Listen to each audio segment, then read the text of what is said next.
I think highly of myself, and I became greedy and also angry. I think I can do everything with my business. That's why I make mistake. I also went to Goenka Center. That made me encouraged because he can change his life from a businessman to a successful meditation teacher. I use the power of mindfulness and detachment. If I am thinking of myself, I can do only with limit. But if I am thinking of doing what is good and continues the practice in my daily life, I can be what I want. I can solve many problems of the people in the society. They are trying to close the center, but the monks cannot accept that idea because they know many people in the center have no place to go.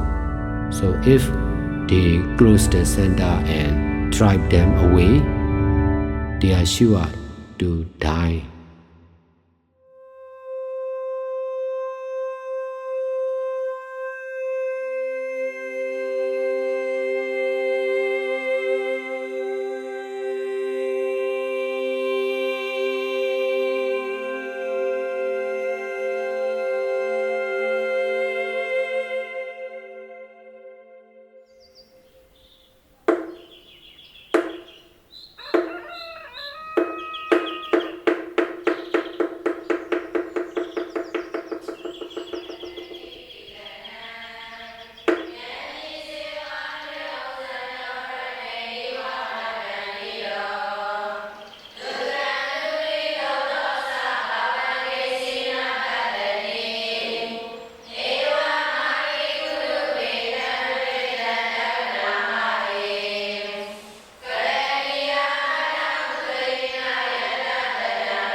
You're about to hear an extended interview with Thabarwa Sayadaw, and I'm thrilled that we can bring it to you.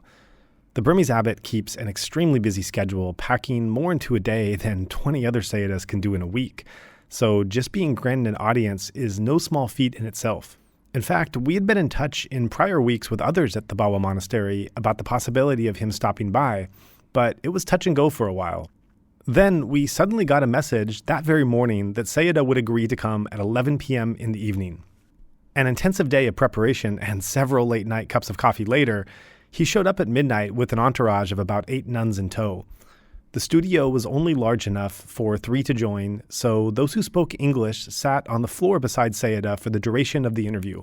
The rest sat cross-legged in meditation outside the studio for the duration of the discussion, which was not over until about 4 o'clock in the morning. Just several days prior to our talk, Sayadaw had flown back from London after an extended European tour, and only a few hours after we finished, he was driven to the Yangon airport en route to do a meditation retreat he was going to be leading in Vietnam. The 4 prior days in the country he had spent in constant movement between Tan Lien, Yangon, Mandalay, and Pa An. Demands on his time are so strenuous that he fills his night hours with tasks that cannot be put into his daily schedule simply for lack of time. You might expect a person like this who was always moving, meeting so many people with such diverse demands, and being asked to take decisions on so many important matters, to have something of a full mind when you finally sit down. I know for myself, if I have a plane flight planned just a week in advance, I already start getting tense preparing for what I need to have in order. And yet, during the 4 hours we spent talking, Sayadaw gave his full and complete attention, showing no signs of tiredness, and was thoughtful to the myriad questions that were coming his way. After the talk, several of the nuns were delighted about the path the conversation had taken, noting that they had rarely heard Sayadaw speak so extensively about his upbringing and earlier life. This is not to say that we're anywhere near done with the discussion. The subject of Sayadaw's biography and development is critical to gaining a deeper understanding for how Thabarwa has developed in recent times. And so this first podcast is devoted exclusively to the topic. In future talks, we'll draw on this background when examining the current mission and the activity of Thabarwa. In other words, this is the first of several more to come. Personally speaking, perhaps the most impressive part of meeting Thabarwa Sayadaw is how detached he truly seems.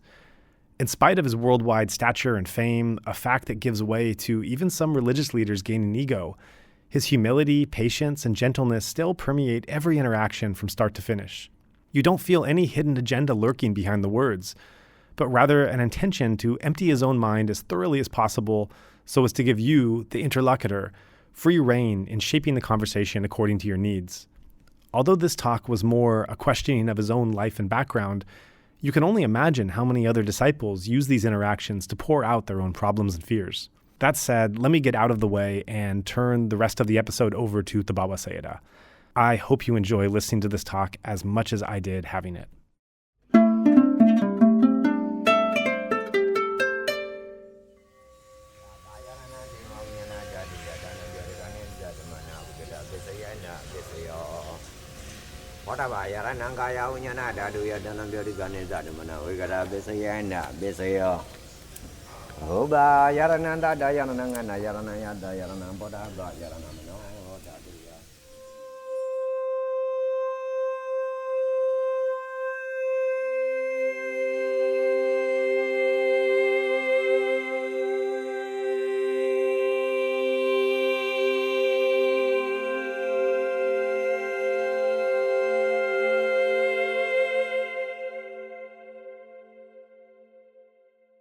Okay, so I'm joined by Thabarwa Sayadaw, and thank you so much for being here with us today.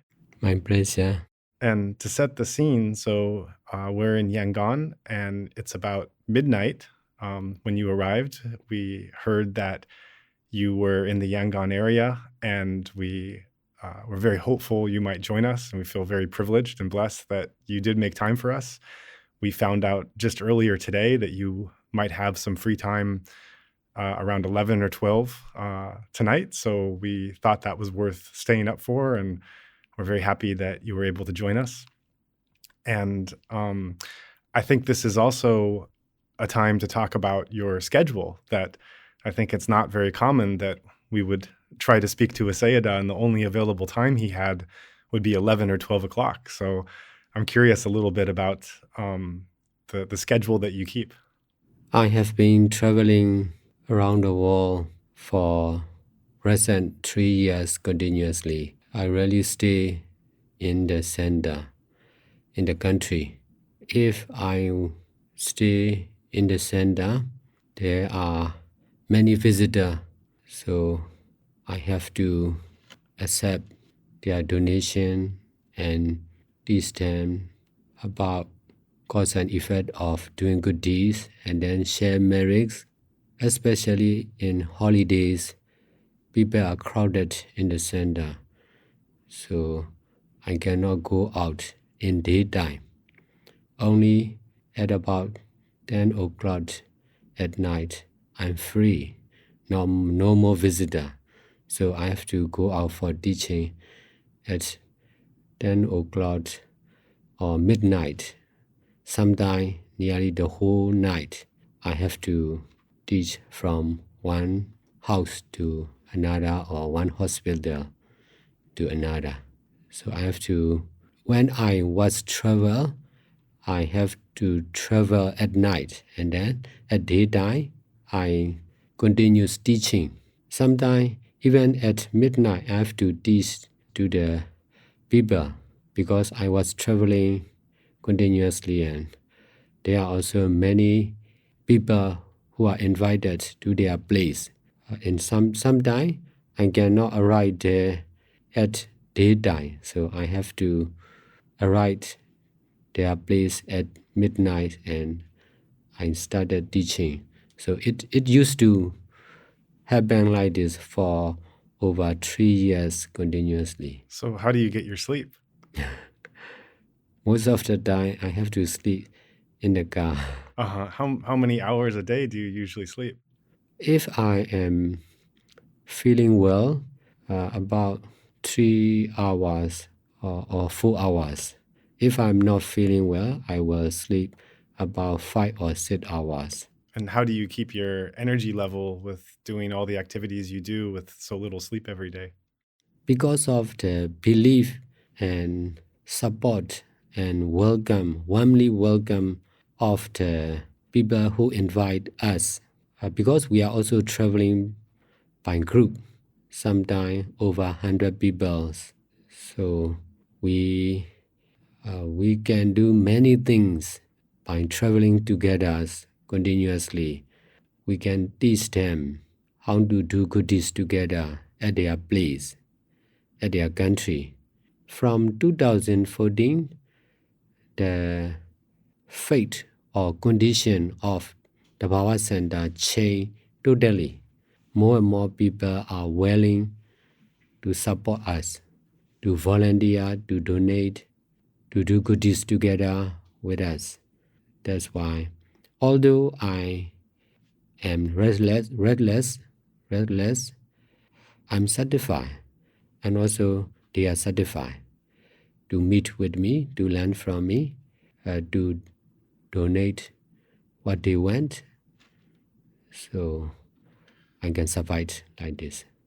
And that's also why we really greatly appreciate the time that you've made for us today, coming here, knowing how much you're doing before and how much you're doing after. So I think the question many people would have, hearing your schedule and everything you pack in a day, the level of responsibility you have. And I should say that you arrived here at midnight very calm, very relaxed. You mentioned that you weren't feeling well, but you seem very strong and present in your answers. And so I think a question people would have is, how are you able to combine such a high level of activity and constant movement and responsibility and decision-making hour after hour, day after day, with so little sleep, and to still maintain this presence of mind and body? Because of meditation practice, I can successfully detach from myself. That's why I don't need to think of myself too much. I just need to think of doing what is good. If I have a chance to do what is good, I will try to do it. But not only for me, but also for the others. From 2007, the time when the first Thabarwa Center established, I emphasized on teamwork. That is really effective for the people to know the truth, to get best result or what they want. If they want to healthy, they can be healthy. If they want to long life, they can be long life. If they want to have good business, they can have. Because of doing good deeds together, I grew up in the city. I meditate in the city. So I have many experience about the life of the people in the city. That's why I can solve many problems of the people in the city for shelter, food, job, healthcare, family problems also. I use the power of mindfulness and detachment.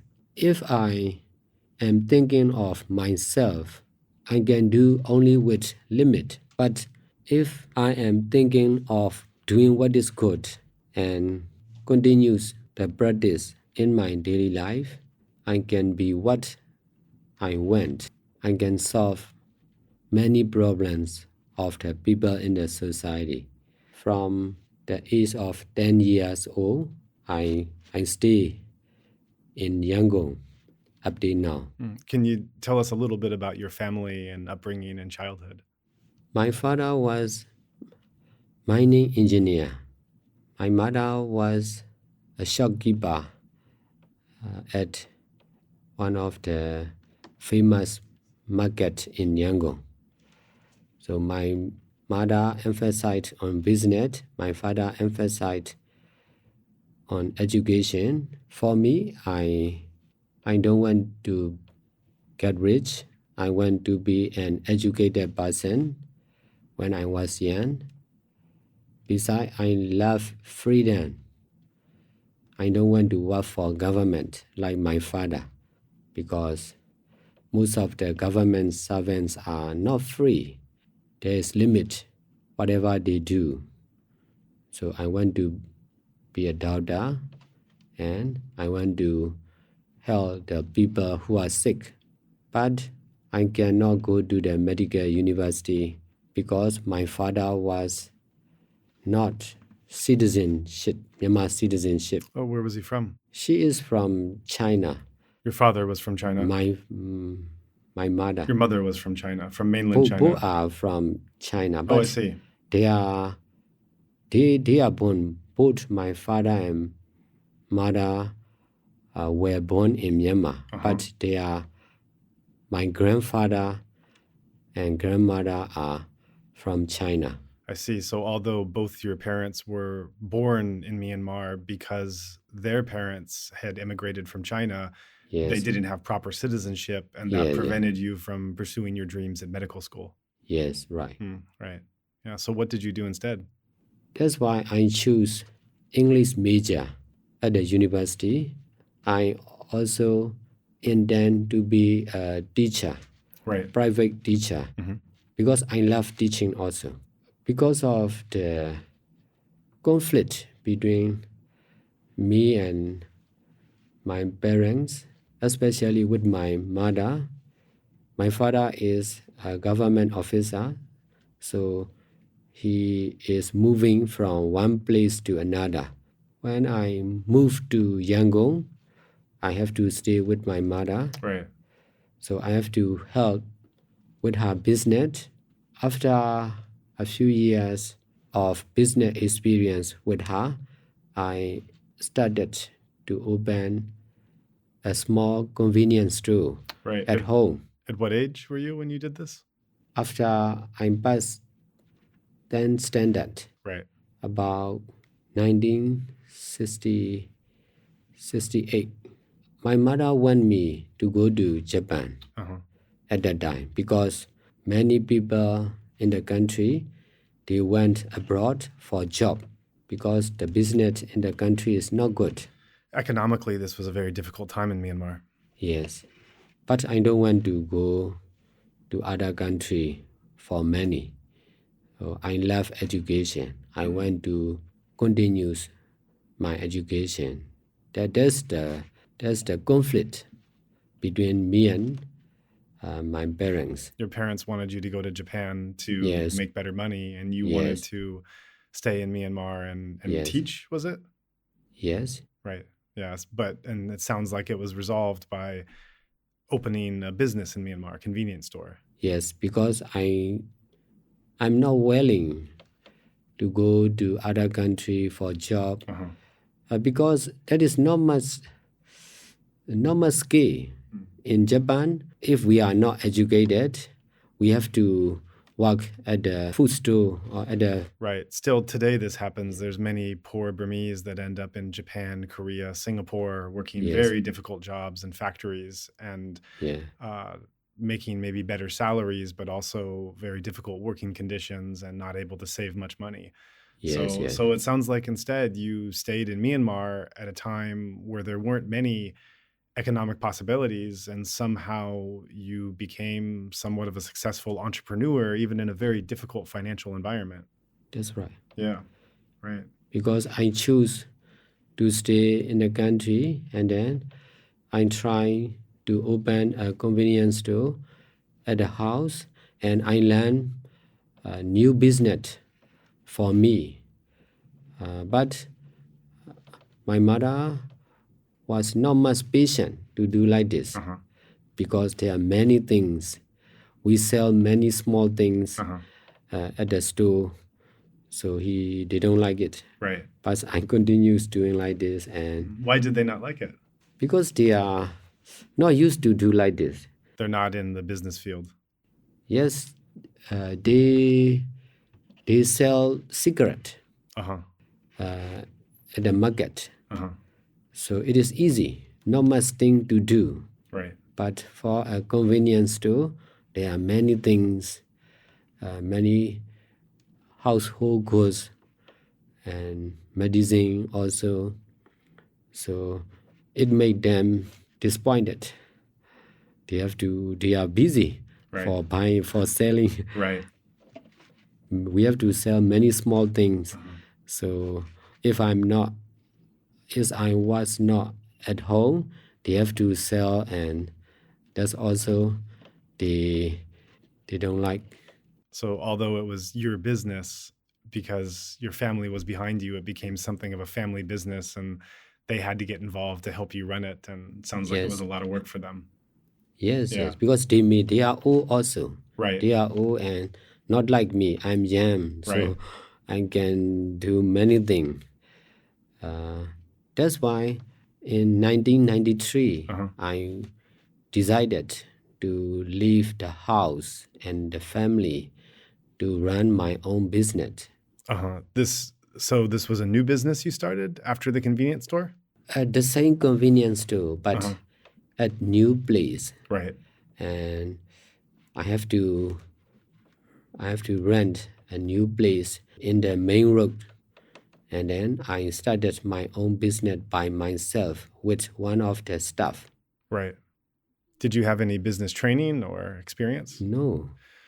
Right. And it's interesting to say, now that Myanmar has opened up, there's a lot of new businesses coming out in the last 5 years. But before Myanmar opened in 2012, the business environment was very difficult. It was very, very difficult without connections and without experience to go into the entrepreneurial field. Yes. At that time, not much supermarket.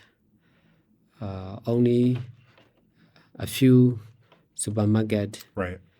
No, the business is not good and really difficult to get success. But in my view, I'm not satisfied with myself because as a man, as an educated person, I'm not doing something as much as I want. Right. To stay with my family is not free. That's why I decided to take risk. To start your own business. Yes, yes. And so did you feel, if you were feeling a lack of freedom with your family up until 1993, did you feel some sense of freedom and independence when you started this business by yourself? Sure. But it is really dangerous also. Yeah. Because I was alone, so I have to rely on myself because I run my own business. That's why I'm free. I can do whatever I want. I have to make decision all the time. Sure. So that is really good training for me to be a real practitioner in business. Sure. Yeah. Most of the people here don't have that chance.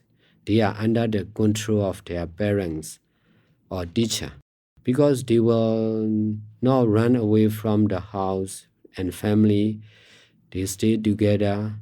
They are controlling each other. So what you did was very unusual, to go out Yes. on your own as an island and strike out with just your own skills and wit and ability and sink or swim. That was something in other Western countries, this might not be so unusual, but here, this is not an experience that many people have. Yes. Right.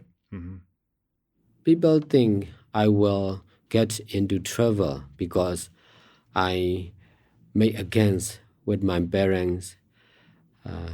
Besides, I'm alone, so I may get married or I may lose in my business.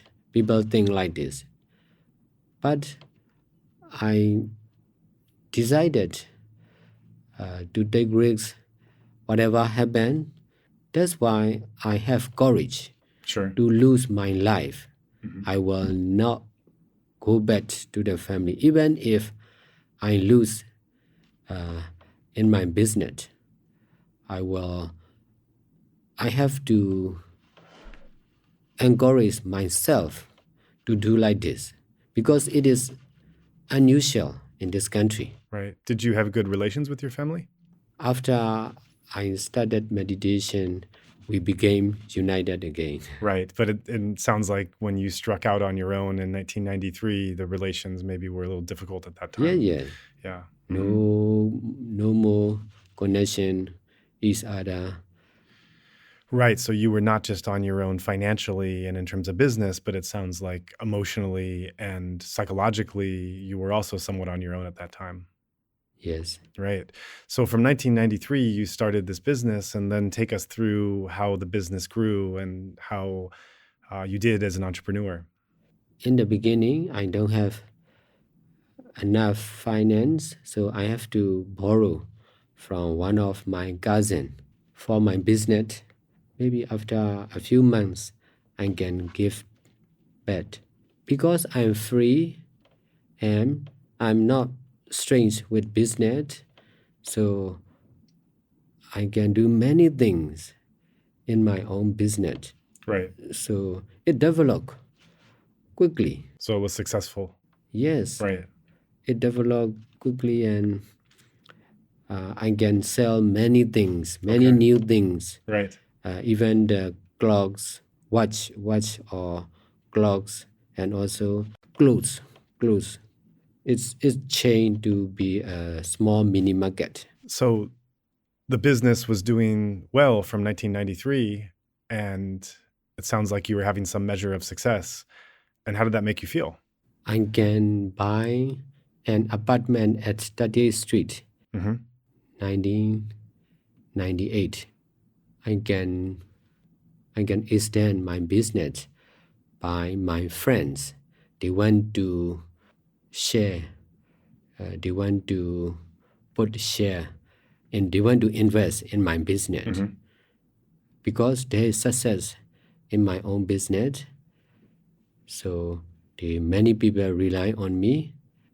That make me proud of myself. That is the biggest problem. I see. Because it is very rare to get success like this within 5 years. I cannot control my mind. That is the beginning of facing with problems in my business. When you say you can't control your mind, what was happening that you couldn't control? I think highly of myself, and I became greedy and also angry. I think I can do everything with my business. That's why I make mistake. I see. Because I'm not thinking of the others, because of ignorance, greed, and anger in my mind. I cannot believe my mind at that time because it changed a lot. As a child, I'm not much greedy and angry.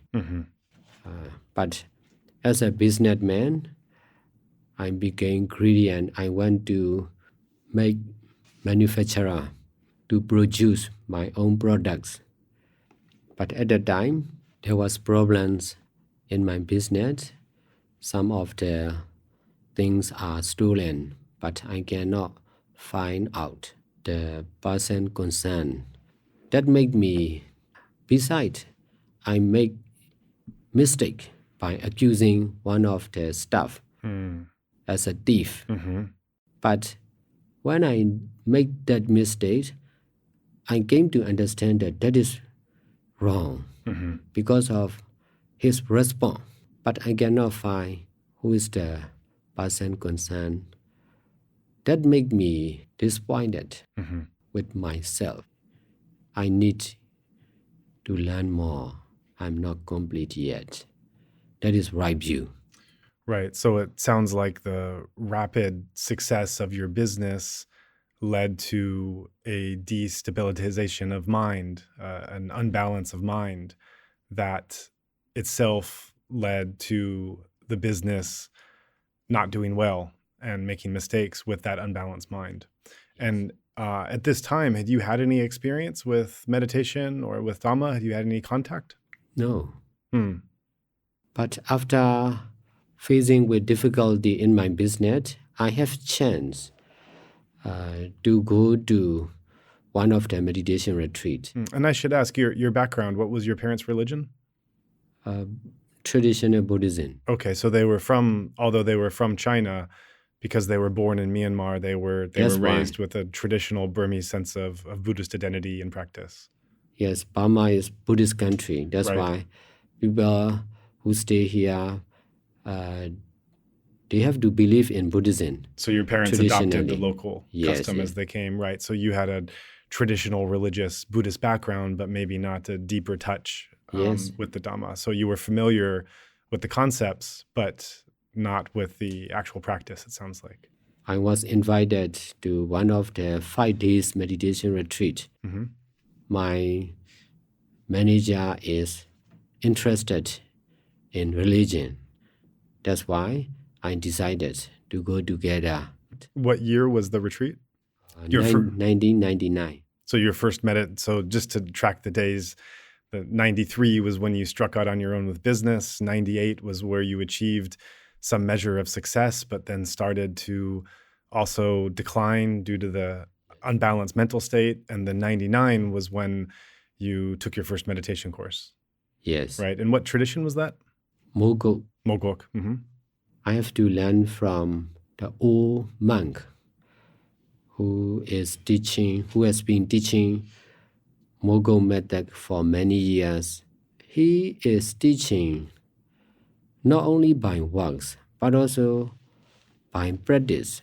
He is not underestimate. He did not underestimate me because although I was young and new to the meditation center, he treated me as impermanent nature. Mm-hmm. We are the same. Right.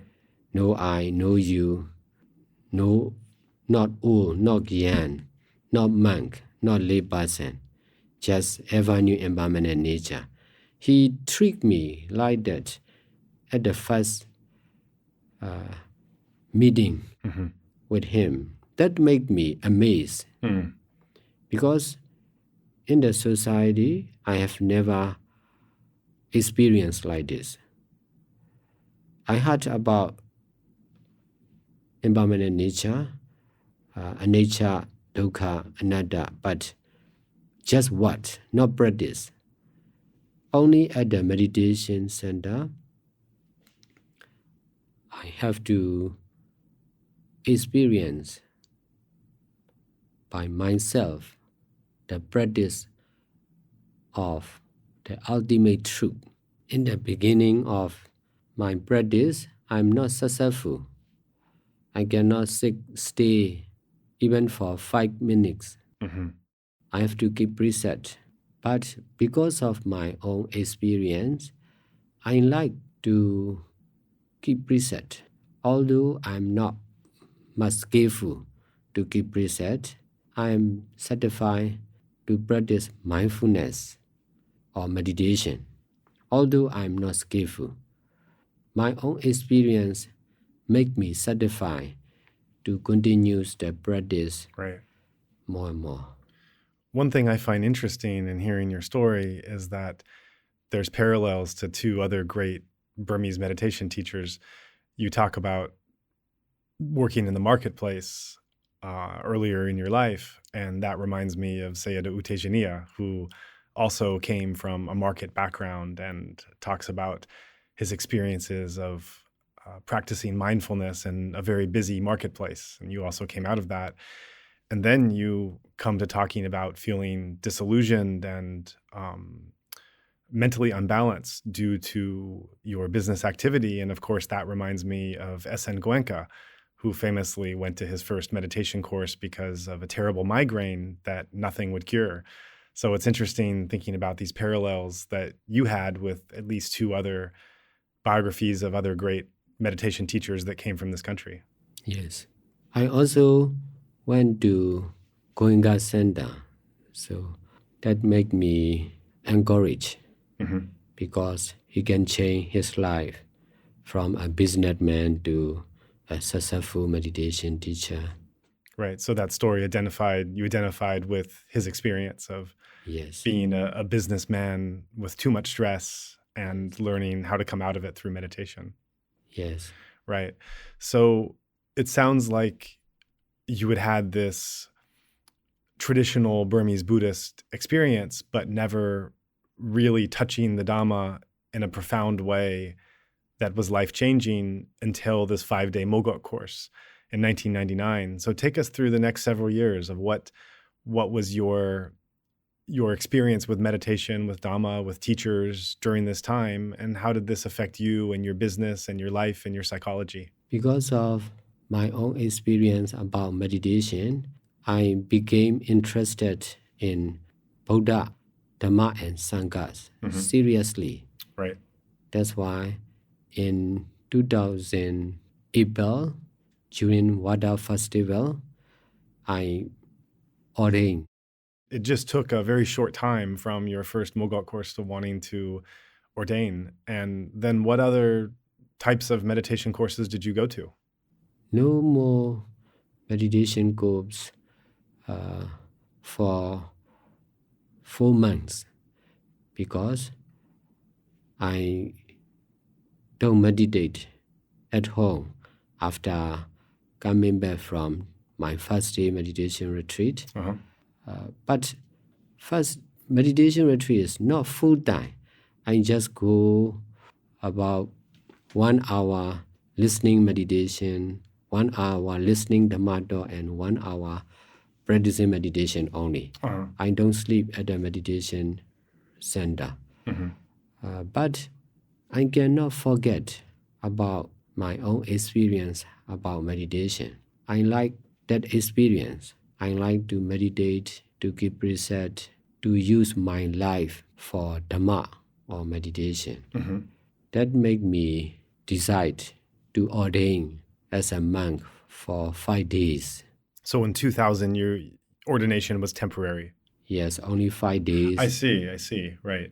The first ordination in my life. I see. So it's traditional in Burmese Buddhist society to ordain when you're younger, as a child. So you Yes. never had that experience? Yes, when I was young, I was not interested to ordain. So I reject to ordain Why were you not interested? because I'm not interested in religion. Right.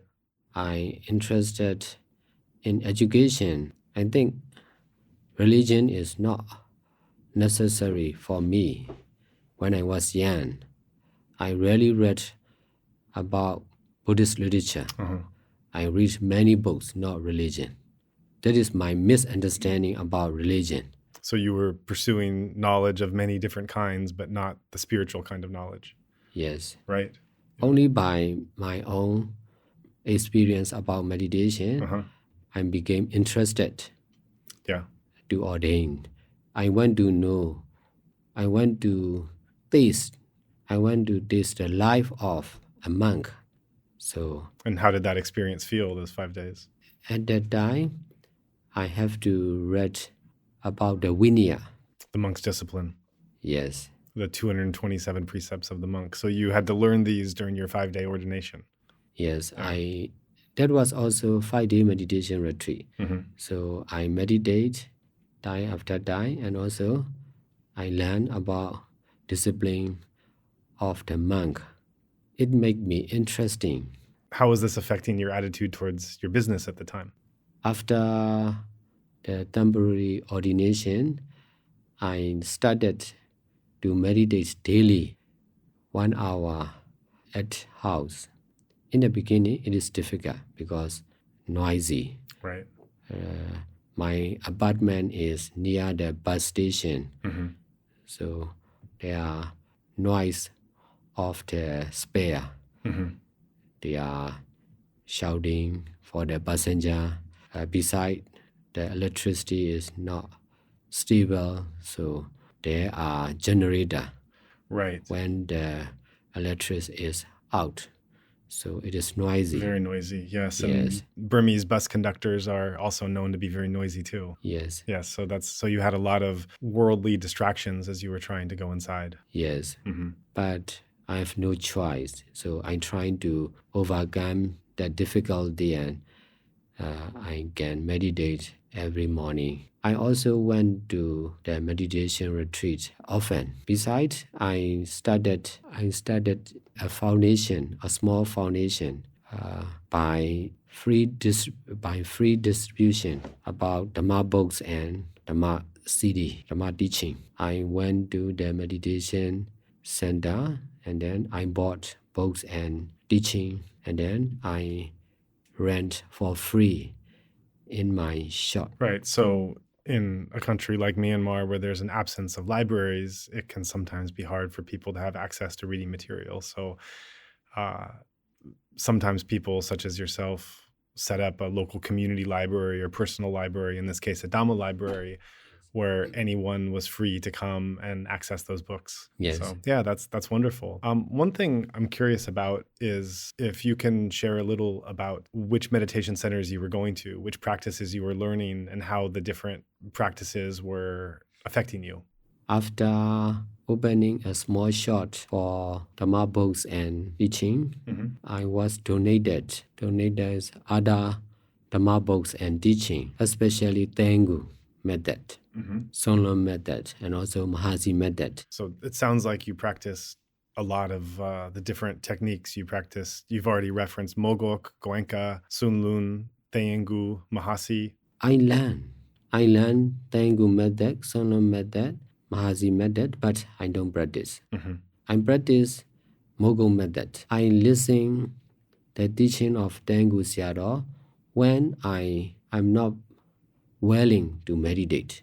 Yes, because he had his teaching was very severe and very very intense.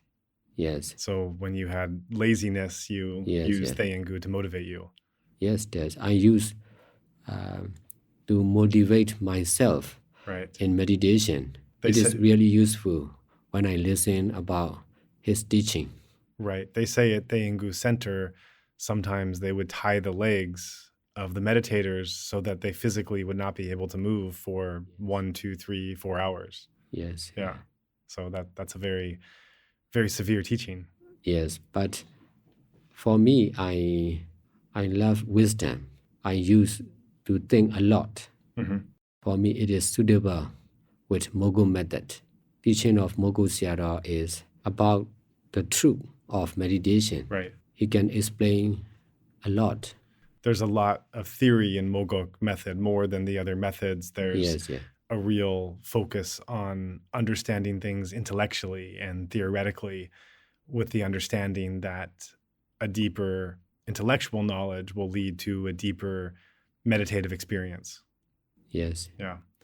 So I understand you liked Mogok for the intellectual explanations, and you liked Thae Ingu for the seriousness and intensity of meditation. How about some of the others? Lady method, Goenka and Sai Ubakin. It is also useful. How so? To practice systematically. So I went 10-day retreat in Ubakin Center. IMC. And also, IMC, and also 10-day retreat in Goenka Center in Myanmar. And did you practice Lady Sayadaw at a separate center, or just through IMC and Goenka Center? No practice in Lady Center. Right. Just practice only Ubakin and Goenka Center. Right. And what did you appreciate about that experience? They emphasize to be systematic, so it is suitable especially for the foreigners. I have to learn from them, from their teaching and retreat. I have to learn a lot. That made me, after 10-day retreat at Goenka Center, I can successfully make a decision to use my belongings and apartment and the cars one of the at that time there's 2 cars, but I have to sell one of the car and then give back for the debt. After that, I decided no more business, just continue to practice seriously. And it was the Goenka course that Yes, confirmed that decision in you. yes, Right. Yeah. Yeah. So it sounds like each of these different teachings and wisdoms from the different centers all gave you different tools and strategies to work with. They all had a different gift that they gave you. yes, Yeah. And that should be said, this is one of the advantages and blessings of being in Myanmar, is that you're able to learn these different interpretations and methods of the Buddha that people are teaching today. This is not something easily found in other countries. yes, yes.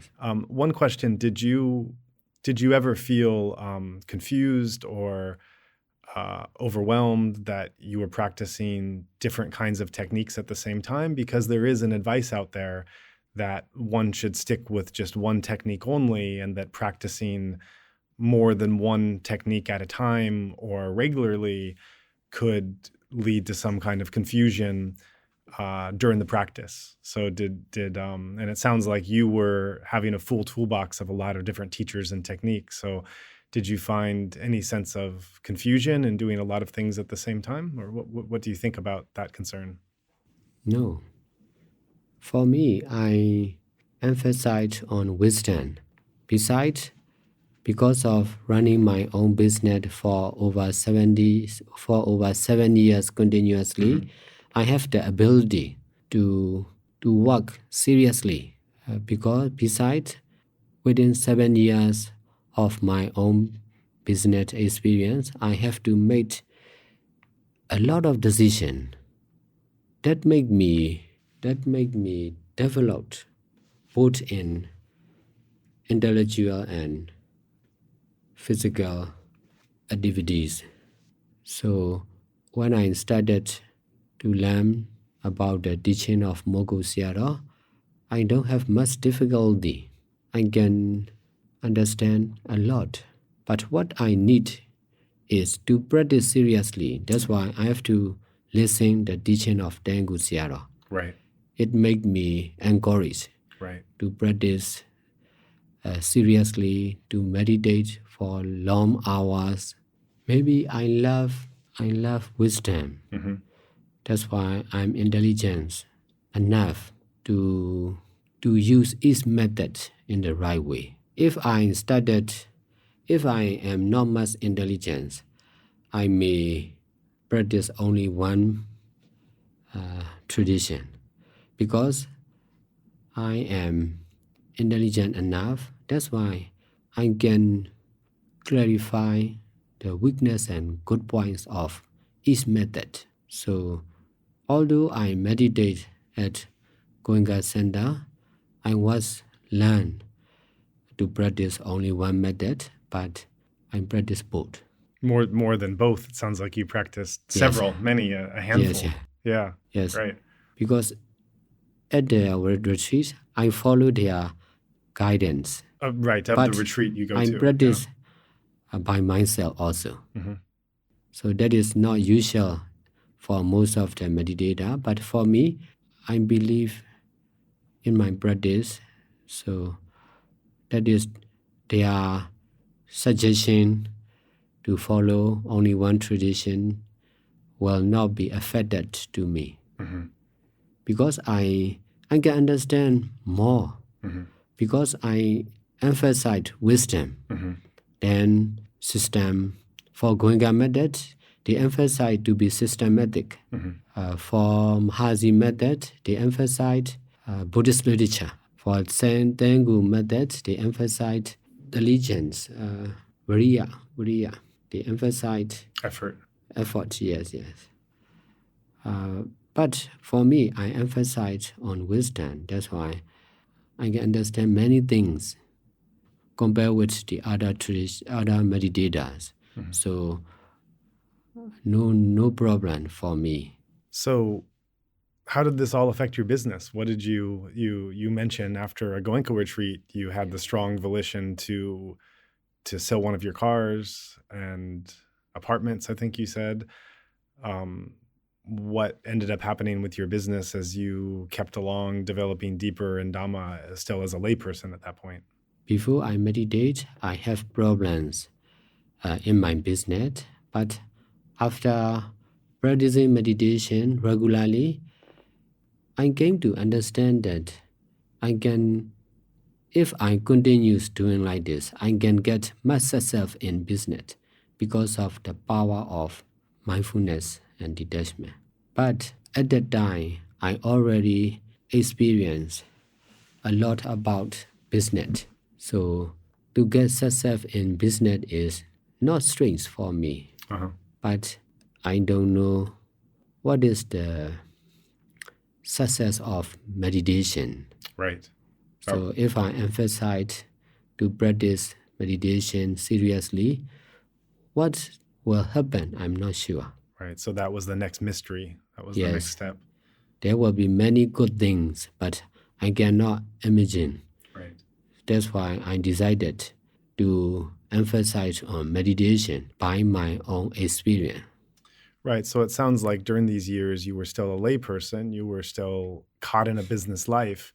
You were practicing different Myanmar-based traditions of meditation in the country, and you were having a daily meditation practice while still being somewhat involved in the business.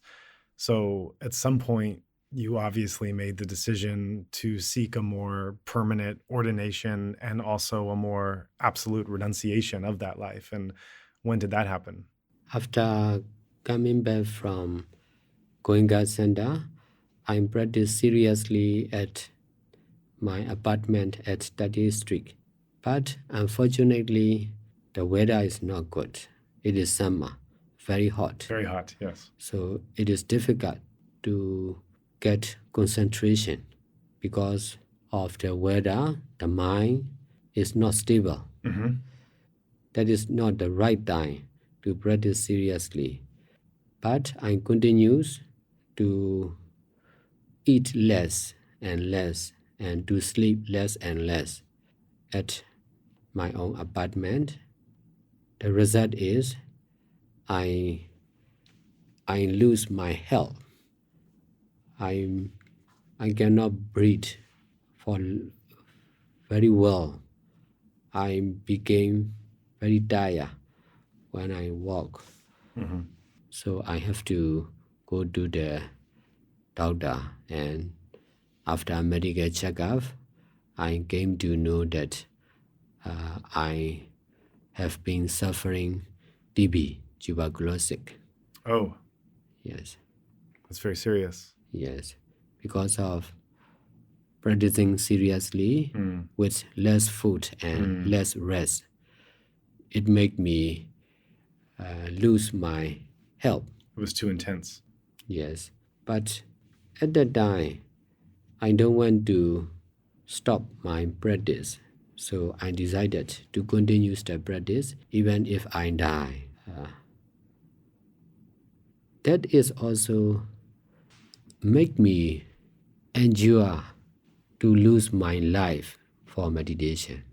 What happened when you received the TB diagnosis? At that time, my father was staying only in Myanmar. My mother and brothers already went abroad.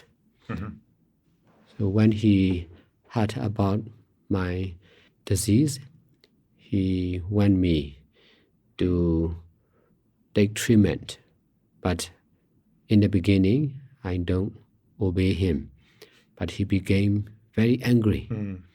Because of her anger, I decided to take treatment for 6 months. Before I meditate, I cannot emphasize on the mind. When I meditate, I came to understand that the mind is the most important. That's why I emphasize to fulfill the need of the mind. That's why I don't want my father to be angry all the time because of not taking medicine. So I decided to take treatment, and after treatment, I have to stop my practice because of the side effect is strong. I cannot meditate. I have to eat a lot and sleep a lot to get more weight, to be healthy, to endure the side effect of the medicine also. Right. Very serious medicine. Yes. And then after you recovered, what decision did you make next? After 6 months of taking medicine, the doctor decided to continue 3 months more. But I was not patient enough. That's why I take medicine and go to the meditation center, Mogok center. Okay. I practice by taking medicine at the daily retreat of Mogok center. After that, I'm satisfied with my practice, and I decided to be a monk after 10 months later. What year was this that you did full ordination? It was in 2002. I decided in February. I decided in the beginning of 2002, and then at September 2002, I became a monk. And you've been in robes since that time? Yes. Were you, had you been married or had you been in a relationship? No. Because I was interested in education. After that, I was interested in business, so I'm not much free to think of marriage. So that wasn't something you had to give up for ordination? Yes. Then in 2004, you became a bhikkhu, you became a full monk. And take us from that time that you were a full monk into your arrival in Danlian, when what is now Thabarwa, as I'm told, was very rural, swampy, wild land. How did you get from 2004 ordination to 2002. 2002 ordination to eventually ending up in Danlian? As soon as I became a monk, I got an idea to teach to my devotees who come for ordination ceremony. So I teach, after ordination ceremony, I teach them guided meditation about half an hour. My preceptor monk experienced my teaching, and he suggested me, if you are able to teach, you can teach at his monastery. That's why I started teaching a few days after my ordination ceremony up to now. Right. And where were you living in 2002 when you ordained? Where was your monastery at that time? The monastery was in Thae Ingu Street. I teach there for 10 months continuously. After that, I have to move to one of the Dhamma hall, which is belong to the township Mingla Downyon, which is belong to one of a group of lay people. In Myanmar, there is Dhamma hall nearly in every street or every township. So I was invited to teach there. So I continued teaching at that place nearly 4 years continuously. After that, I can successfully establish 45th Street Center. Right. I teach most of the time at the 45th Street Center. 45th Street Center was a Dhamma hall or a monastery or apartment? What was it? Meditation center. It was a meditation center. Yeah. Yes. It has 8 apartments, so it is big enough to open a center. One apartment is about 25 by 60 feet. I can buy 2 together, so it is 50 by 60 feet Dhamma hall. And this is Thae Street. So this is basically downtown Yangon, Yes, near Sule near Pagoda. Sule Pagoda. So this is kind of, for people who've never been here, this is kind of the heart of central Yangon. So you're in the West, often they establish these meditation centers in rural areas of nature and quiet. And your meditation center was an apartment complex in the center of very busy Yangon. So this was somewhat unusual. Yes, yeah. Yeah. That place is not much crowded at that time because it was a short street, not too long. Besides, there's also government belongings. So not high-rise building. There's a school, government school and police office like that. Right. So the street is not much crowded. That's why I choose that place to establish meditation center. But now it became crowded. Right. How many people ended up coming there? At the first meditation center, there are nearly 200 people can stay there. It was one apartment complex, is that right? It was 8-story building with 16 apartments at the building. And so I bought 8 apartments, half of the building. So half was residential apartments with families still living there, and half was a meditation center. Yes. Yes, right. So your meditation center was happening as daily life around was taking place. Yes. Yeah, right. It is really successful because people have no idea to open a meditation center like this. Right. Yeah. But it is very easy to go there. So many people can meditate at that meditation center. Right. So this was 2002 until 2007. 2007. So 2002 you were ordained. Yes, after 5 years teaching by myself, not my own meditation center.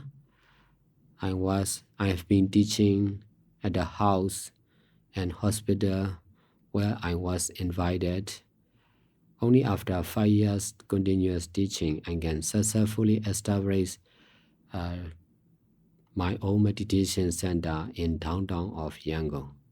So from 2007, you started your downtown meditation center in half of an apartment complex. Yes. Right. Yeah. From 2007, how many years did that progress where you continued? And was it Thae Street where you were? Okay. 45th Street. 45th Street. So it was a 45th Street meditation center in 2007. Yes. Right. That center was crowded within a few months. How many people? Nearly 200 people. 200 people. Yes, can stay there for a long time. Wow. That's why we have to think of another place. So they're sleeping, they're bathing, they're eating, they're meditating, they're getting Dhamma instruction. Yes. Yeah. But the price at downtown is expensive. Very. That's why Yes. we cannot buy many apartments. So I have to think of another center in another location. That was Tanlin Center. Yes. So it started in 2008 because of the need of the monk. At the time, there is boycotts to the government by the monks also. Right. Because of involving in politics, the monks get into trouble. The monastery are not allowed the monks to stay. Monastery are not allowed the monks. The monks have difficulty to stay at the monastery because if the monastery accept the monks who are doing politics, they will get into trouble. That's why many monks come to our center at Danley. They also come to 45th Street Center. Right. If we could back up just a moment, because I'm not clear on how you actually got to Than Lien.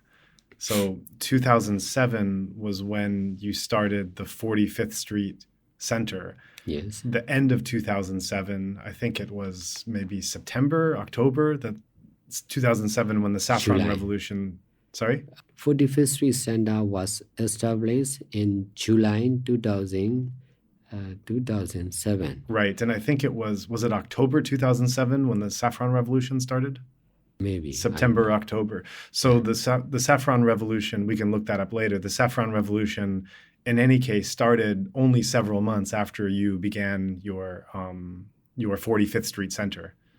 Yes. And then a half a year later, there was Cyclone Nargis, which was another cataclysmic event that happened to Yangon. So how did these events affect your teaching in your downtown meditation center? Because of the political crisis, we have to close 45th Street Center about 18 months. So soon after starting your own meditation center, just a few months later, you have to close it for a year and a half. After 1 year later, the government forced to close the center because there are many people in the center and it is really dangerous. Right. For the government. It wasn't meeting health codes. So the safety of the people could not be guaranteed. So Right. So what did you do then? I have to move to Thae Ingu. All the people, the old and some of the sick people have to move to Thae Ingu. Thae Ingu Center was established in August of 2008. Maybe 2 years later, not 1 year. After 2 years later, we have to close 45th Street Center, and then everyone in the center move to Thae Ingu Center. Right. So you're in 45th Street, which is downtown, but it's also overcrowded. It's a health risk. It might be convenient, but it's overcrowded with people. And then you go to Thae Ingu. And for people who've never been to Myanmar, can you describe where Thae Ingu is located in relation to Yangon downtown, which is where you were before? Thae Ingu is different from Yangon because there's a river between Thae Ingu and Yangon. Yeah, Yangon River. Yes. Yeah. So the weather is different. Not much developed at that time at Thae Ingu. There's a famous pagoda, Jacob pagoda at Thae Ingu. So I was donated about 3 acres of land at Thae Ingu. Maybe in 2006. 2006. But I used that place only in 2008 because of the problems in 45th Street. Right. So you had been given this land before, but only now did you have a use for it. Yes. And so to reach Thae Ingu from downtown, you have to go across a bridge, across Yangon River, across some of the Yangon canals. And then after crossing the bridge, you have to drive 30, 45 minutes. Yes. Yep. So after crossing the bridge and leaving Yangon, you have to go another 30, 45 minutes to reach this land which you were donated. Yes. So it was really outside of city limits. Yes. In the last 10 years, the state of Yangon and the areas outside of Yangon have really changed dramatically. Can you describe what situation you found in 2009 when you moved to your new environment? In Yangon? No, in Thae Ingu. Oh, Thae Ingu. Yeah, what was it like then? It must have been very wild and rural and lack of facilities, I imagine. There are many meditation centers in Thae Ingu. That's why there's not much big land in downtown of Thae Ingu. So only near the Jacob Pagoda, there are big land. The price are also cheaper inside. On the main road, it is expensive, but inside, it is cheap. So I have to choose that place because that area is not developed. So what was it like moving yourself and all these people and living on undeveloped land? Were you living in buildings? Were you living in nature? Were you living in bamboo huts? How were you living at those times? Only bamboo hut. Mm-hmm.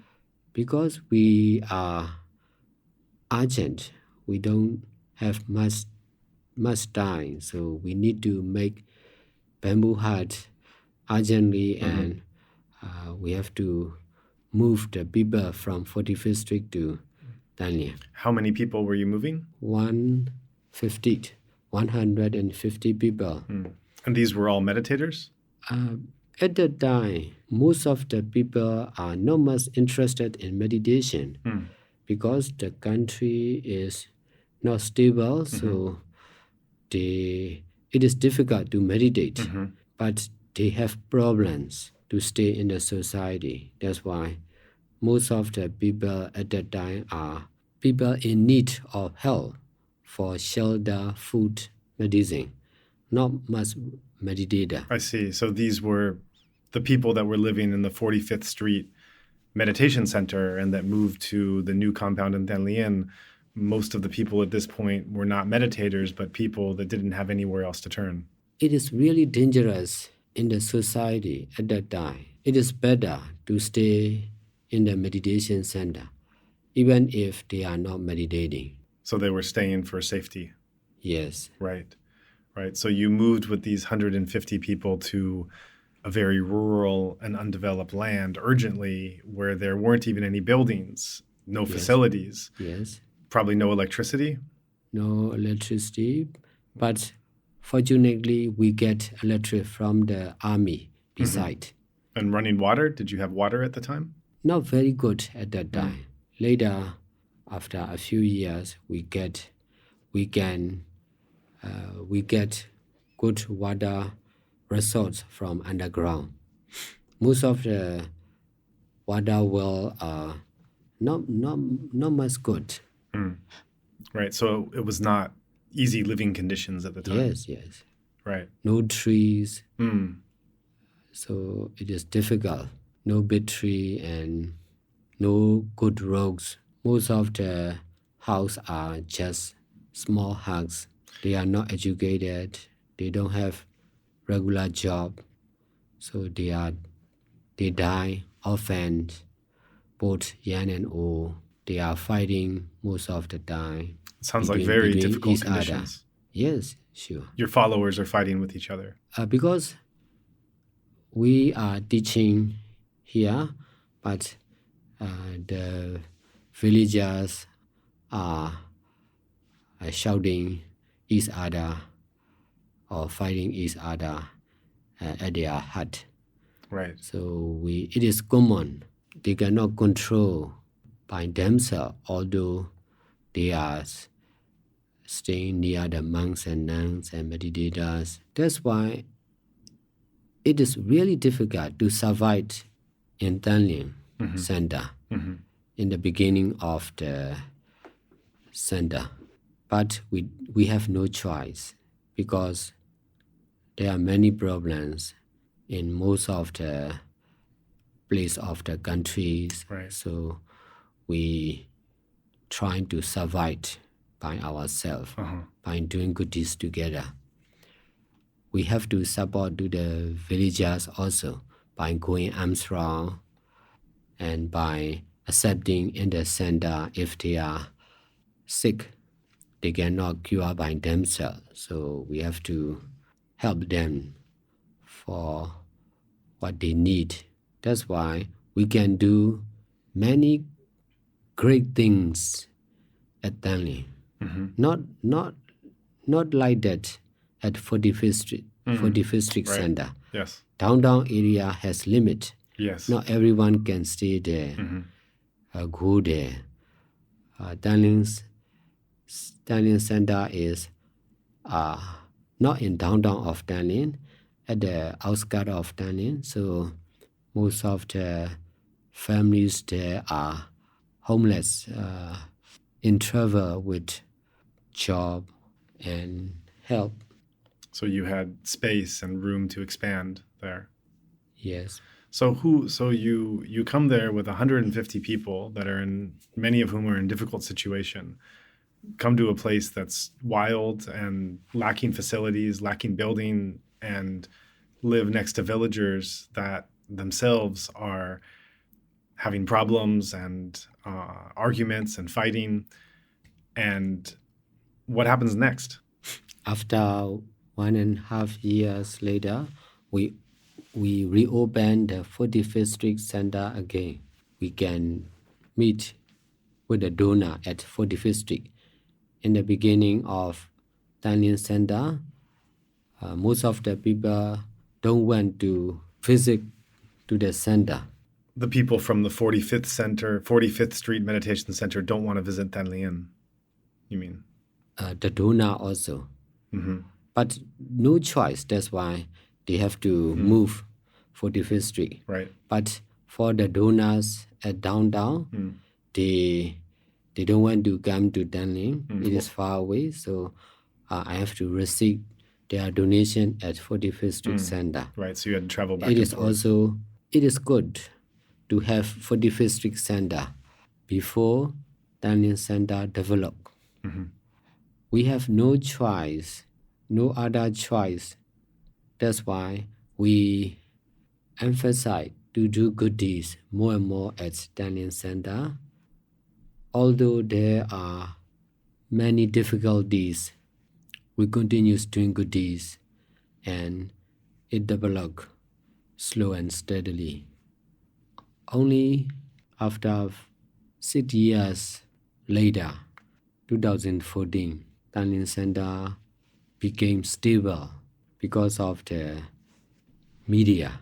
In 2012, the media can write freely. The country opened up at that time. Yes. So there was a state censor that resigned the position, and free press was allowed more than it had been previous to 2012. Yes. So that opening of the country affected your center? Sure. And when you say that your center was not stable, in what ways was life unstable in Thae Ingu before 2012? 2014. 2014. In what ways, when you say that there was instability, how did that instability manifest? There are many problems between each other, many complaints to the governments also. The government complained about your center. Some of the people may report to the government. We are opening the center illegally. We are making building without permission. We are fighting each other in the center. That kind of a message sent to the government. That's why we are unstable. People in the center have to worry what will happen tomorrow. Nothing is sure. When you moved in 2009, you mentioned there was a population of 150. How did the population increase or be affected as time went on? Did more people come? Yes, people are coming continuously, but not to support us, but to refuge in the center. To do what? To refuge. Oh, to take refuge. To take refuge. People were coming to take center. refuge. What kinds of people were taking refuge? Especially the monks and the old, the sick. They cannot survive by themselves in the society, so they heard about the center and they are coming all the time. We have to accept it. Although we don't have enough shelter, we have to make temporary building all the time. What kind of numbers are we talking about? How many people were coming at this time?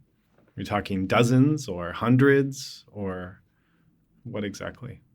The number of the population at Thae Ingu Center is developing all the time.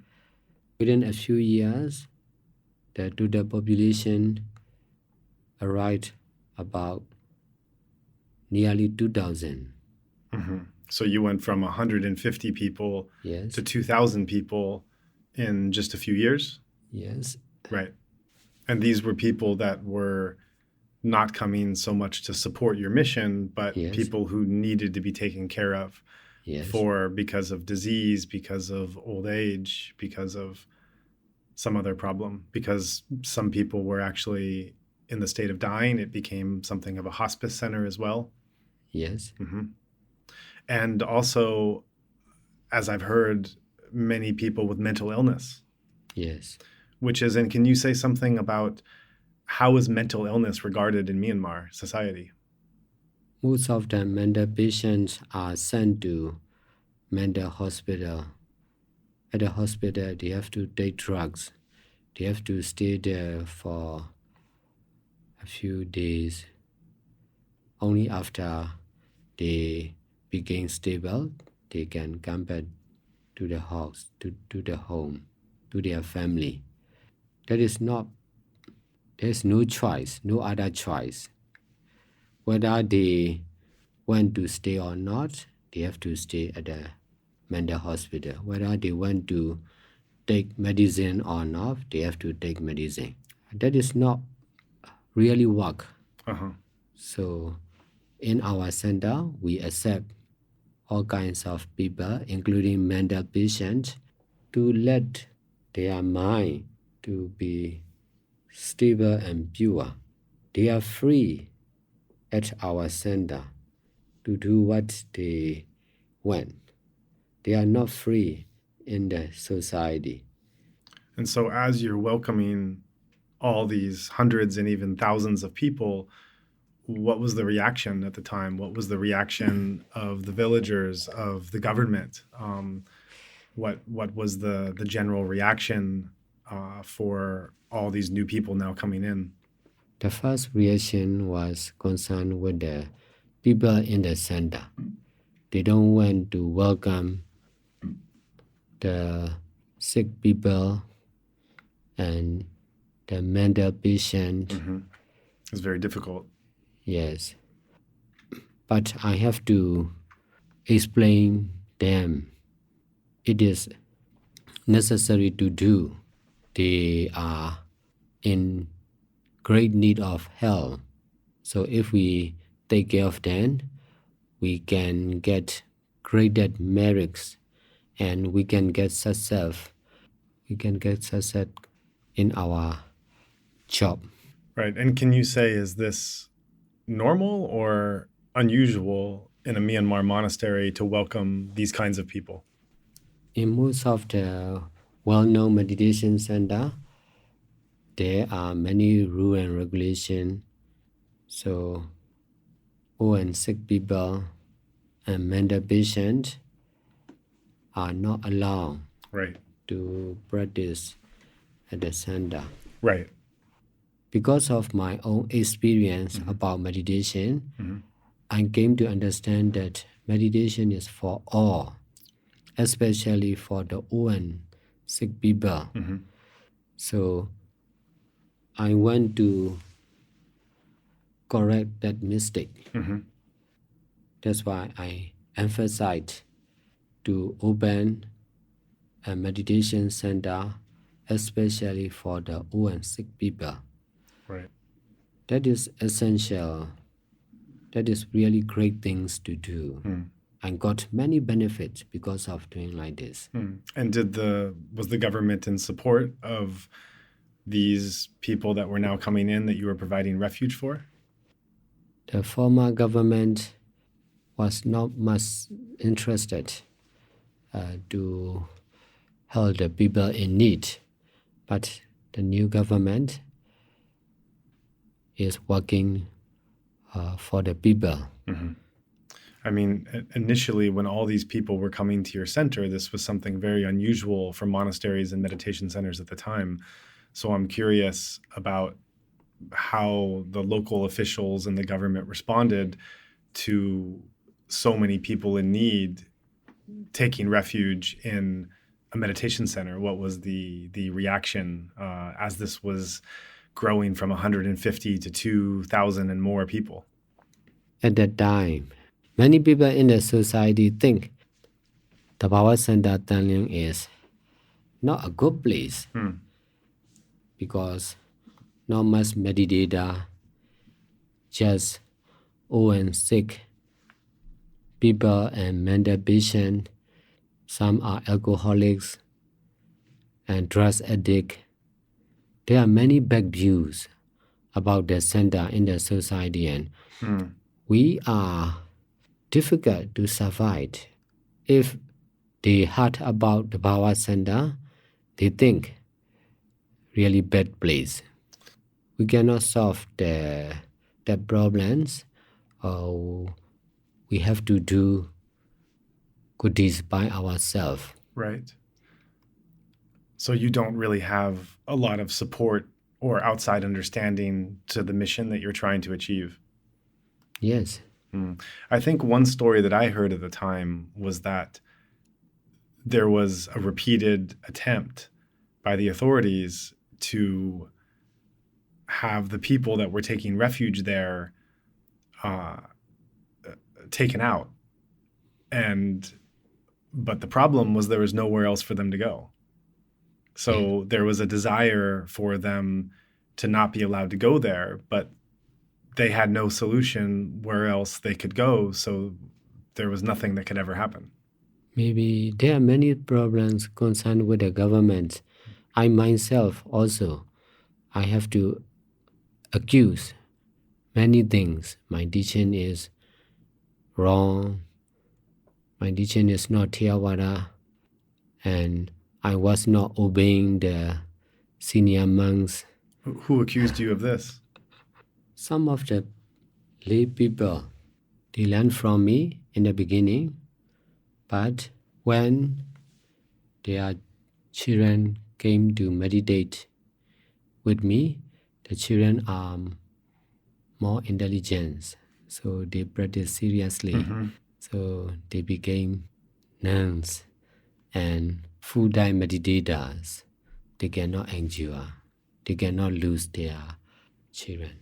That's why they make problems to me, to the center. In my side, I'm helping the people who meditate not to go in the wrong way, to get success in meditation, but people are thinking highly of themselves, so they are grasping what they understand, so they cannot accept the Power Center because of welcoming everyone to stay in the center. For the old and sick people, not much problem, but for the young people, there's problem for their parents. Right. So you had difficulty with the villagers that live next to you. You had difficulty with the authorities that didn't want to give you permission for what you were doing. And it sounds like you also had difficulties with other Buddhists or monks who didn't accept that even what you were teaching was authentic. So it sounds like you really had difficulties and challenges coming from every single area from which it could come. Yes. How did you persevere? How did you manage? I cannot stop the center. I cannot stop teaching because many people are relying on the center and on my teaching. Because of my teachings, they can endure, they can survive. Because of great benefit, I continue teaching and opening the center. Because of not stopping my job, there are more complaints to the government. What did people complain about? In 2012, one of the government officer report to their senior, the Power Center is opening illegally and making construction without permit. It is really dangerous. Many people are staying at the center also. That's why it is really dangerous for the politics. Because of that roadblocks, the government decide to close the center. So they came to the center. Many officers from different environments, the police or the authorized person in township, and also the authorized monks, they meet together at the center. They are trying to close the center, but the monks cannot accept that idea because they know many people in the center have no place to go. So if they close the center and drive them away, they are sure to die in the street. I see. So if it happened like this, the monks has responsibility by killing the people. So that is really big as Winia. It sounds like a very dramatic scene. You had police and government officials from all different departments. You have senior monks and member of the Sangha, and they're all coming together in mass on one day to close the center down and kick everyone out. Yes. Is that what happened? Yes. But they didn't. Yes. So how did that get avoided? The government officer suggest us to report to the government. People are leaving the center. So only 1,000 people may still remain like that. About 100 people leave the center this week, and next week about another 100 people leave. They guide us to report to the government like this. In this way, they can also report to the government they are in operation to close the center. Right. And is that what happened? Yes. That's what happened? No. Oh. just report. No. So just... Not action. No action. Just people what? Here in this country, it is like that. They just wanted to see the paperwork. Yes. Yeah, right. They are not much taking care of the real condition. And then the problem went away? Yes. Oh, right. Because I take care of the old and sick people. That's why old and sick people take care of me. I protect them. That's why they protect me and the power center. This is cause and effect. If I'm not protecting old and sick people, there will be no power center, for sure. So it is doing good deeds is really essential, really powerful. And you had mentioned that something very interesting, that when the country started to open up, 2012, 2014, the availability of freedoms in the press helped your center to survive. So can you say more about that? How did the free press help you? Before the free press, there's no news about the power center. Although there is the power center in Tanning, the local authorities cannot report to the government. Because if they report, we cannot survive. But they understand me. They know what we are doing there is really good for the people in need. That's why they cannot allow us legally, but they cannot reject. Right. That's why they allow us to do by ourselves. So somehow you're able to keep surviving. But Yes. I'm also curious, how did the free press help you? You mentioned that when the country started to open up and newspapers had more control over what they wrote, that was a major transformation in your center's activity. I think you said 2012 was when they started to open up, and 2014 was when you felt, I don't remember the words you used, some kind of safety or stability, I think you said. I think you said before 2014, you had constant instability. And after 2014, because of the free press, you started to enjoy greater stability. So I'm wondering what connection that has. when there is writing about the power center, in the beginning of the writings about the power center in journal or newspaper, the message is wrong because we answer the actual condition, but people in the society, even the journalists, they have no idea about this kind of meditation center. That's why, although we answer the truth, they cannot understand very well, and their writing is like the other meditation center.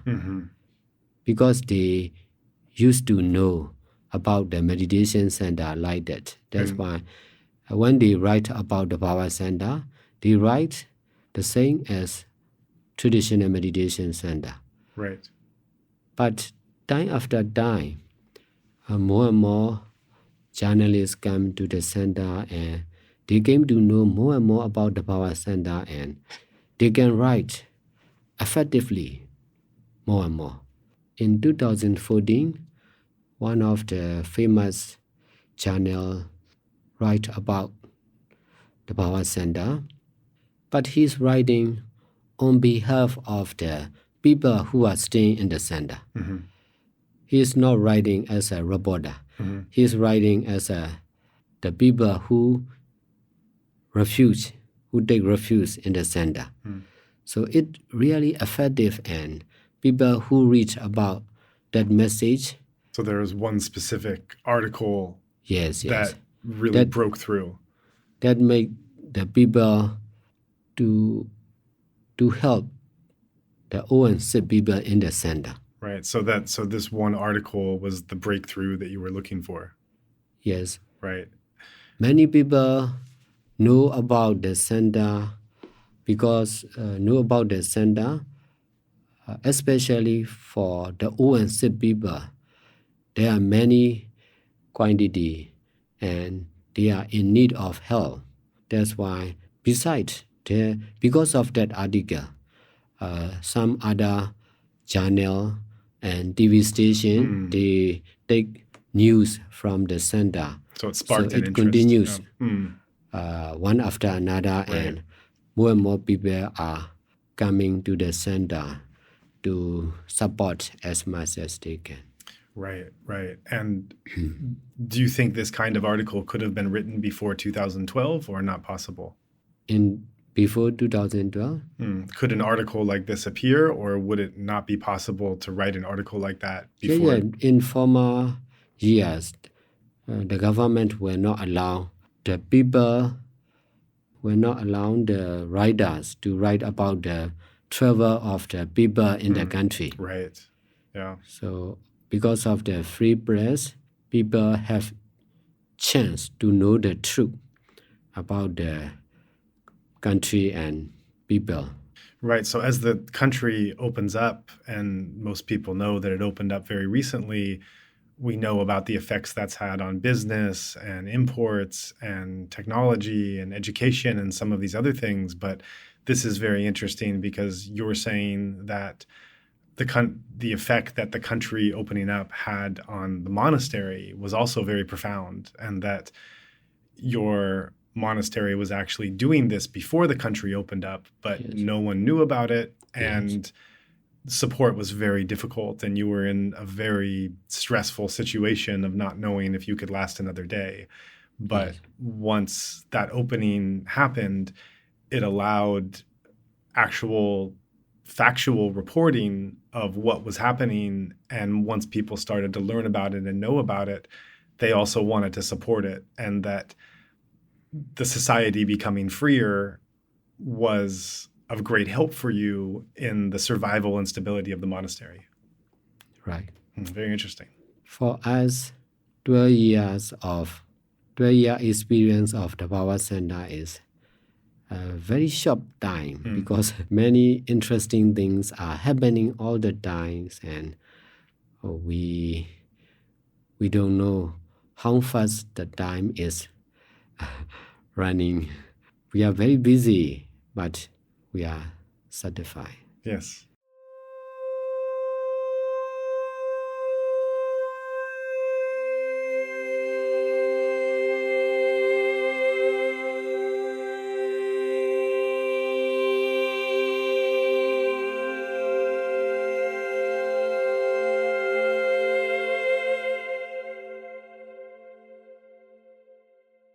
I hope you enjoyed the interview with Thabarwa Sayadaw as much as I did. There's a lot in that discussion to unpack, and for those less familiar with Vipassana meditation or Burmese Buddhism, monasticism, overall Burmese history, and the current state of Myanmar today, some parts of the talk might be worth reflecting on a bit more. For that reason, I'm going to connect with my good Dhamma friend Zach Hessler and share some thoughts about the discussion you just heard. Zach has quite a bit of experience in the Golden Land, from intensive meditation retreats and pilgrimages to work assignments, and for 3 years as a forest monk. So he has quite a bit of background to draw upon in catching the deeper themes involved in the talk and bringing them in for consideration. We hope that this reflection will provide listeners a broader context in which to place the content that you've just heard. Zach is currently living in rural Thailand, and we'll just give a quick Skype call now to check in with him.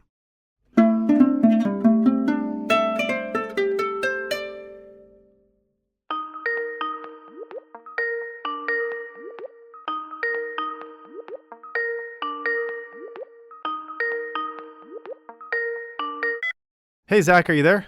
Yeah, how you doing, Joe? Yeah, I'm doing well. How's life treating you there in Thailand? Yeah, well, I've been recovering from illness since New Year's, but coming around. Weather's pretty good. Bit of smoke in the air, but at least it makes for colorful sunsets.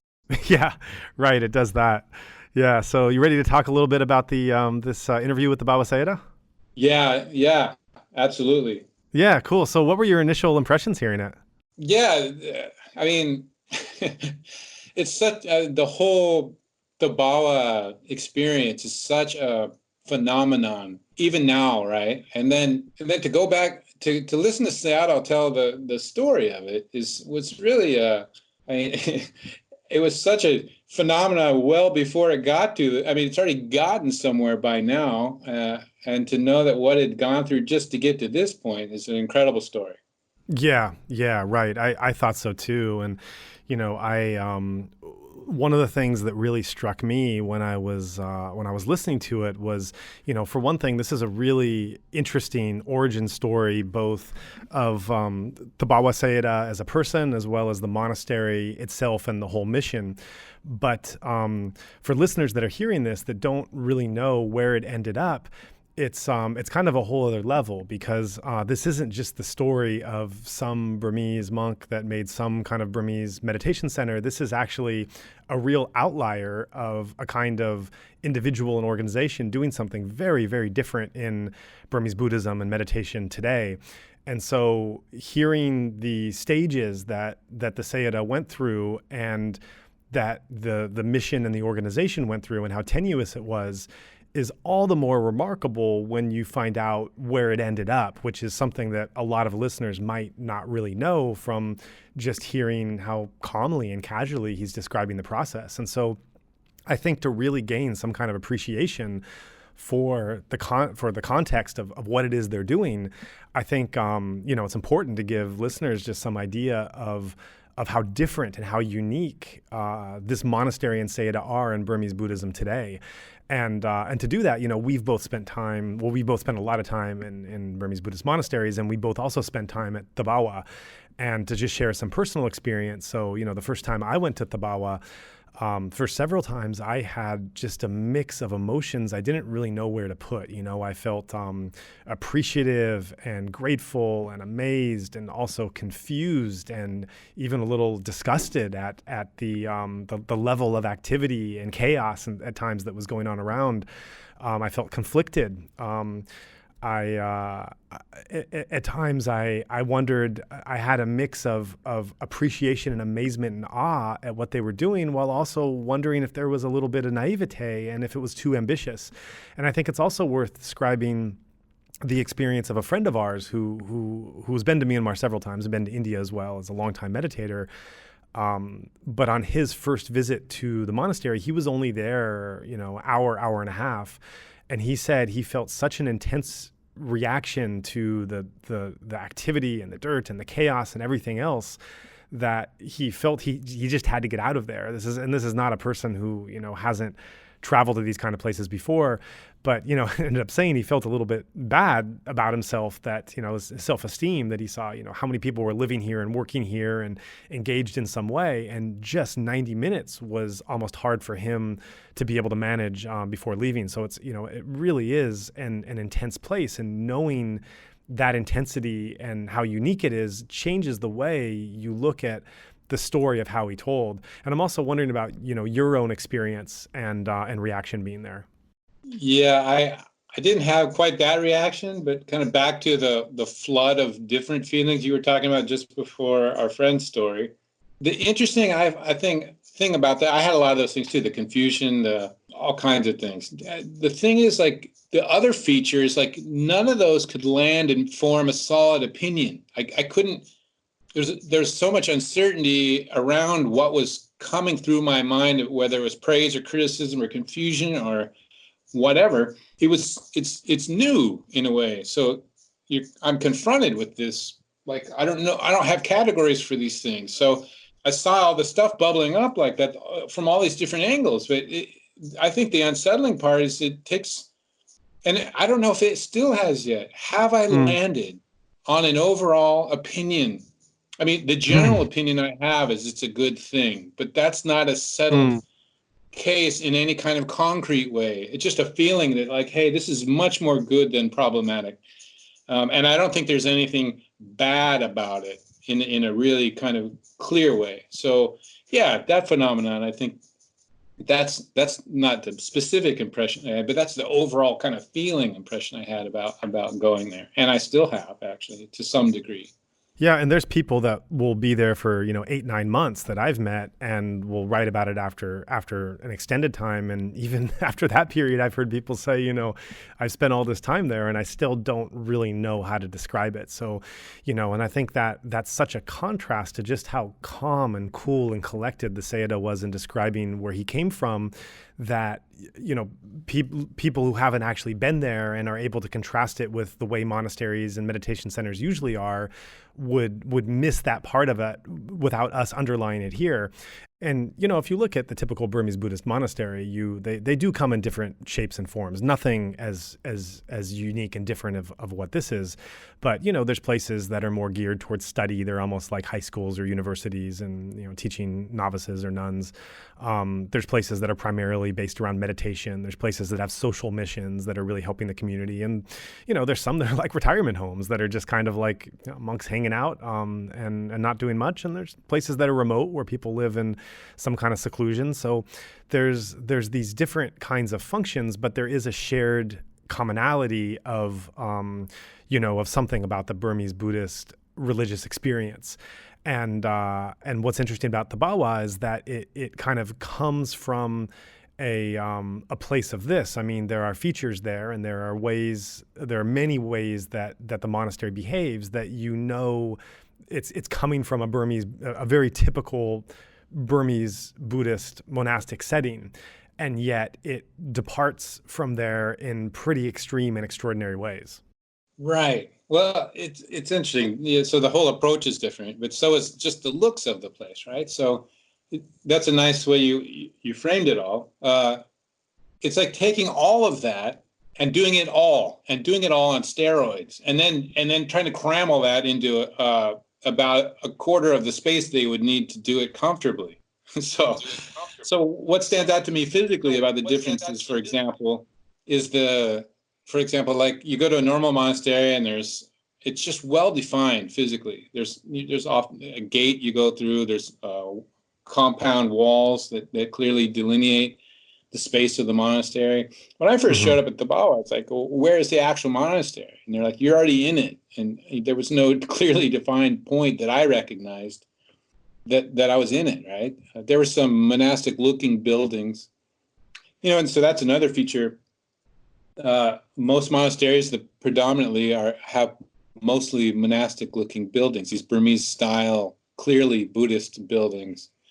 And because of what's going on at the Thabarwa Center, you know, you got 2 hospitals, you've got tuberculosis center, you've got a place that sells art or craft or whatever, you know, that kind of thing. You know, so there's so much going on there. It's just jam packed with with different projects of everything you've mentioned and more, right? Retirement center, meditation center, study, maybe not as much, I'm not sure about that, but it's like trying to cram all that in one small place with 3,000 people or however many people there, and in a space, so that the population density, that's the other thing. Like, you go to most monasteries and it's, other than perhaps like the water festival times, on a normal time, the population density of a normal monastery isn't so dense, but here, it's just 24/7. It's just the people live there. They're not visitors. They live there, and there's visitors on top of that. And it's just a very highly densely populated place. So these are unique features just physically. And then, of course, as we'll talk about, the other aspects of it. Yeah, and then you have the people. I mean, you described some of the buildings, but you have, as Sayadaw had described in his talk, you have people really in the margins of society, people that are the unseen and the invisible, and that are just kind of pushed away from just normal acceptance. Mentally ill and prostitutes and the dying and the diseased, and then there's the foreigners that are also at the monastery, which are very different than the foreigners you would find at other monasteries. You and I have been to many Burmese Buddhist monasteries and meditation centers, and we know, very well how the kind of the vibe of the typical kind of Dhamma crowd. Because they really attract a backpacker element. At times, it feels like it's like they had just magically transported some building of Kosan Road into the middle of this Burmese Buddhist monastery, and you see these worlds coming together in such a way that I have never seen in any monastery before. So you have all these activities and people and functions and other things that are all taking place in a very concentrated area that usually are not superimposed and happening simultaneously, and they are here. So it's really a very different experience. Yeah, exactly. And like we said, even so today, it already seems like, what is all this? And the story of it, like how it became this, like, so what's missing from that? It's so kind of, what's the word? Shocking's not quite right, but something like that. There's so much going on in the mind when you encounter it now that, I'd never, after listening to Sayadaw's talk, I didn't really realize like how even where it might have come from just to get to this point. And I find that story remarkable because, Sayadaw's talking about how difficult it was in the beginning, like how uncomfortable it was, how the people, they had all these people together that he was taking care of, and they were fighting with each other and all this other stuff. And there's all these problems, and there's supposed to be like too many people for the space that they had, and all the normal conflicts that might come from that, having so many people together in one place at one time. And yet he made clear that, and I think this is phenomenal, this belief he had, this faith of, if we just work together to serve others, these two things, that we serve others and we do this together. So, of course, when they're quarreling, it's not happening 100% of the time, but this is the foundation of the whole thing, that the thread that runs through it all, that keeps it together. And it was very unclear that would actually manifest and work out. And so this phenomenal story starts with, it starts with earlier than this, even in his life, as we'll see. But the actual mission of the Thabarwa thing itself, it's not the way he managed it wasn't this kind of westernized, entrepreneurial or goal-oriented, like CEO type, that had clear goals, clear vision, and he kind of executes in a very, to-do list kind of way. He lets everything manifest.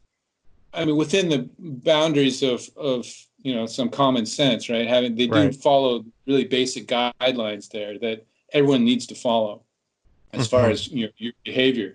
But other than that, he just lets nature flow. Well, that's the name of that's what the monastery means, is nature, right?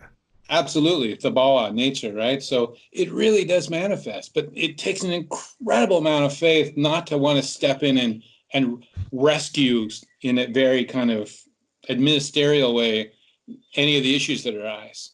And not that that can't happen to some degree, but the heart of it is this faith in serving others together, and yeah, that just blows me away.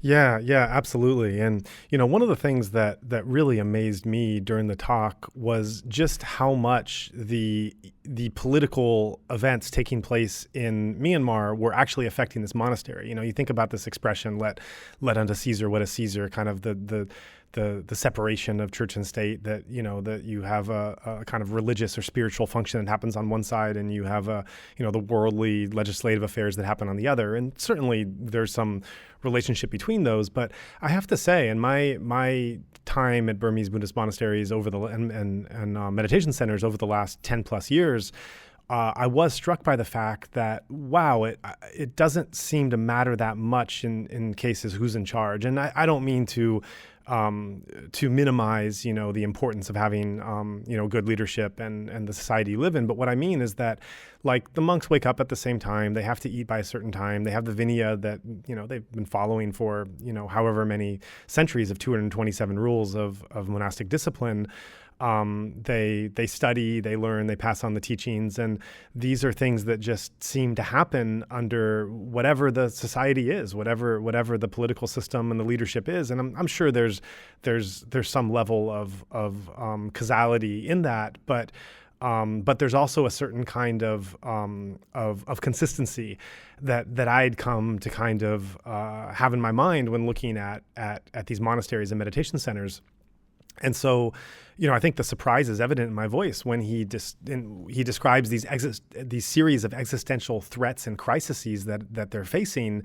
And when I asked him what brought about the stability, his answer really amazed me. And that was that, the country opening up, and the fact that that with these new freedoms that people were able to properly learn about through a free press. Because the state censor of Myanmar resigned, so the press had more freedom to be able to explore stories of their interest. And I think it's really interesting to see that as Myanmar develops and innovates, how this is an example of a monastery that is trying to reach back to a 2,500 year tradition and find these new and totally unconventional ways to be modern and relevant in a changing society. And it also made me just really excited to be able to have this story as one of the first ones in our podcast series, because one of the things we wanted to talk about was these other stories of Myanmar that you don't hear as reported as much. And, here's an example of a Burmese Buddhist monastery that is doing something in a very new and innovative way, and is serving society, and is taking care of people in need, and is bringing Dhamma in very new and unusual ways, breaking with the past. And I think this is just such a great, for people who really care about what's going on in Myanmar right now and how it's changing, as well as people interested in Dhamma and meditation. I think that this is such an important story to learn and understand, and that's affecting so many people in a way that has really basically never happened before here. Right. He was just basically holding it all together, not knowing. It took a lot of courage. He's holding all together with what I talked about just before, this faith in serving others as a community with all the issues that were arising. And you're right, it was within a greater context of an older government and society that it couldn't flourish in. And who knows when that breaking point happens, right? So he holds it together, and then we get this opening up and this freedom in the country. And the funny thing is, it's like in Burmese culture, a freedom doesn't necessarily guarantee ingenuity and creativity, because people they're taught to just follow, right? So the interesting thing about Sayadaw is his courage, right? So he holds it together. But the first thing that happened is, like, the point I was trying to make there is the reporters that were coming are also just used to reporting about monasteries in a very set way. And there's not a whole lot of variety. You've covered some of the variety within the kind of the normal spectrum of Burmese monasteries. And, so they just a lot of them, even with the freedom, didn't know how to report about what they were doing. It's like, trying to fit a round peg into a square hole. It just doesn't fit. But they still just do it the old way, and so it didn't really catch on. It took a particular type of person, a reporter, that used the freedom to actually go and actually see what's going on and write about it. And then write about it, then he was going to be going outside of the lines of the traditional way of reporting. But it was that allowed like better information about what they were doing and how incredible it was to get out. And so that's that piece within the freedom that, and just this kind of chance that there was someone amongst the reporters that could do that. And of course, once one person does it and it works out, it gives the freedom for other people to report that way as well. So then, then they can get more reporting from more sources about what they're actually doing. So yeah, that piece, the courage, the courage of Sayadaw and the courage of this reporter, they're similar type of people, and it's such a rarity in Myanmar. Yeah, and I think that's another point to really drive home is that, and it's also something I didn't quite grasp in the moment of interviewing him when he there's some consistency, some consistent themes that he explores throughout his lay life and then his mission here.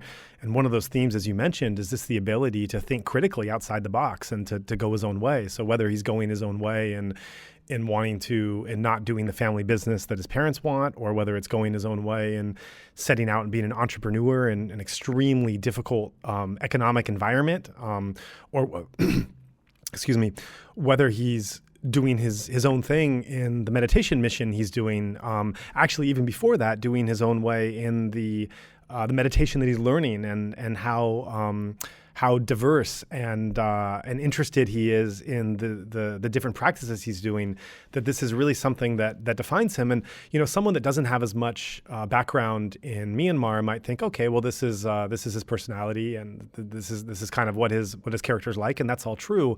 But I think what you're missing when you don't know about contemporary Myanmar is how unusual this is, and how much this is a society that is, due to its past history, is kind of learning and doing as the people did before you, and without a lot of thought into what it is that's coming your way. You're just kind of copying that and carrying it on further. And I think that's something really valuable to drive home, is that this is not just an example of his character, but this character happening in this environment makes it all the more just extremely unusual and unique. Right. So when you go to the monastery and see what's going on, and if there's any question like, well, how did it get here? That's how it got there.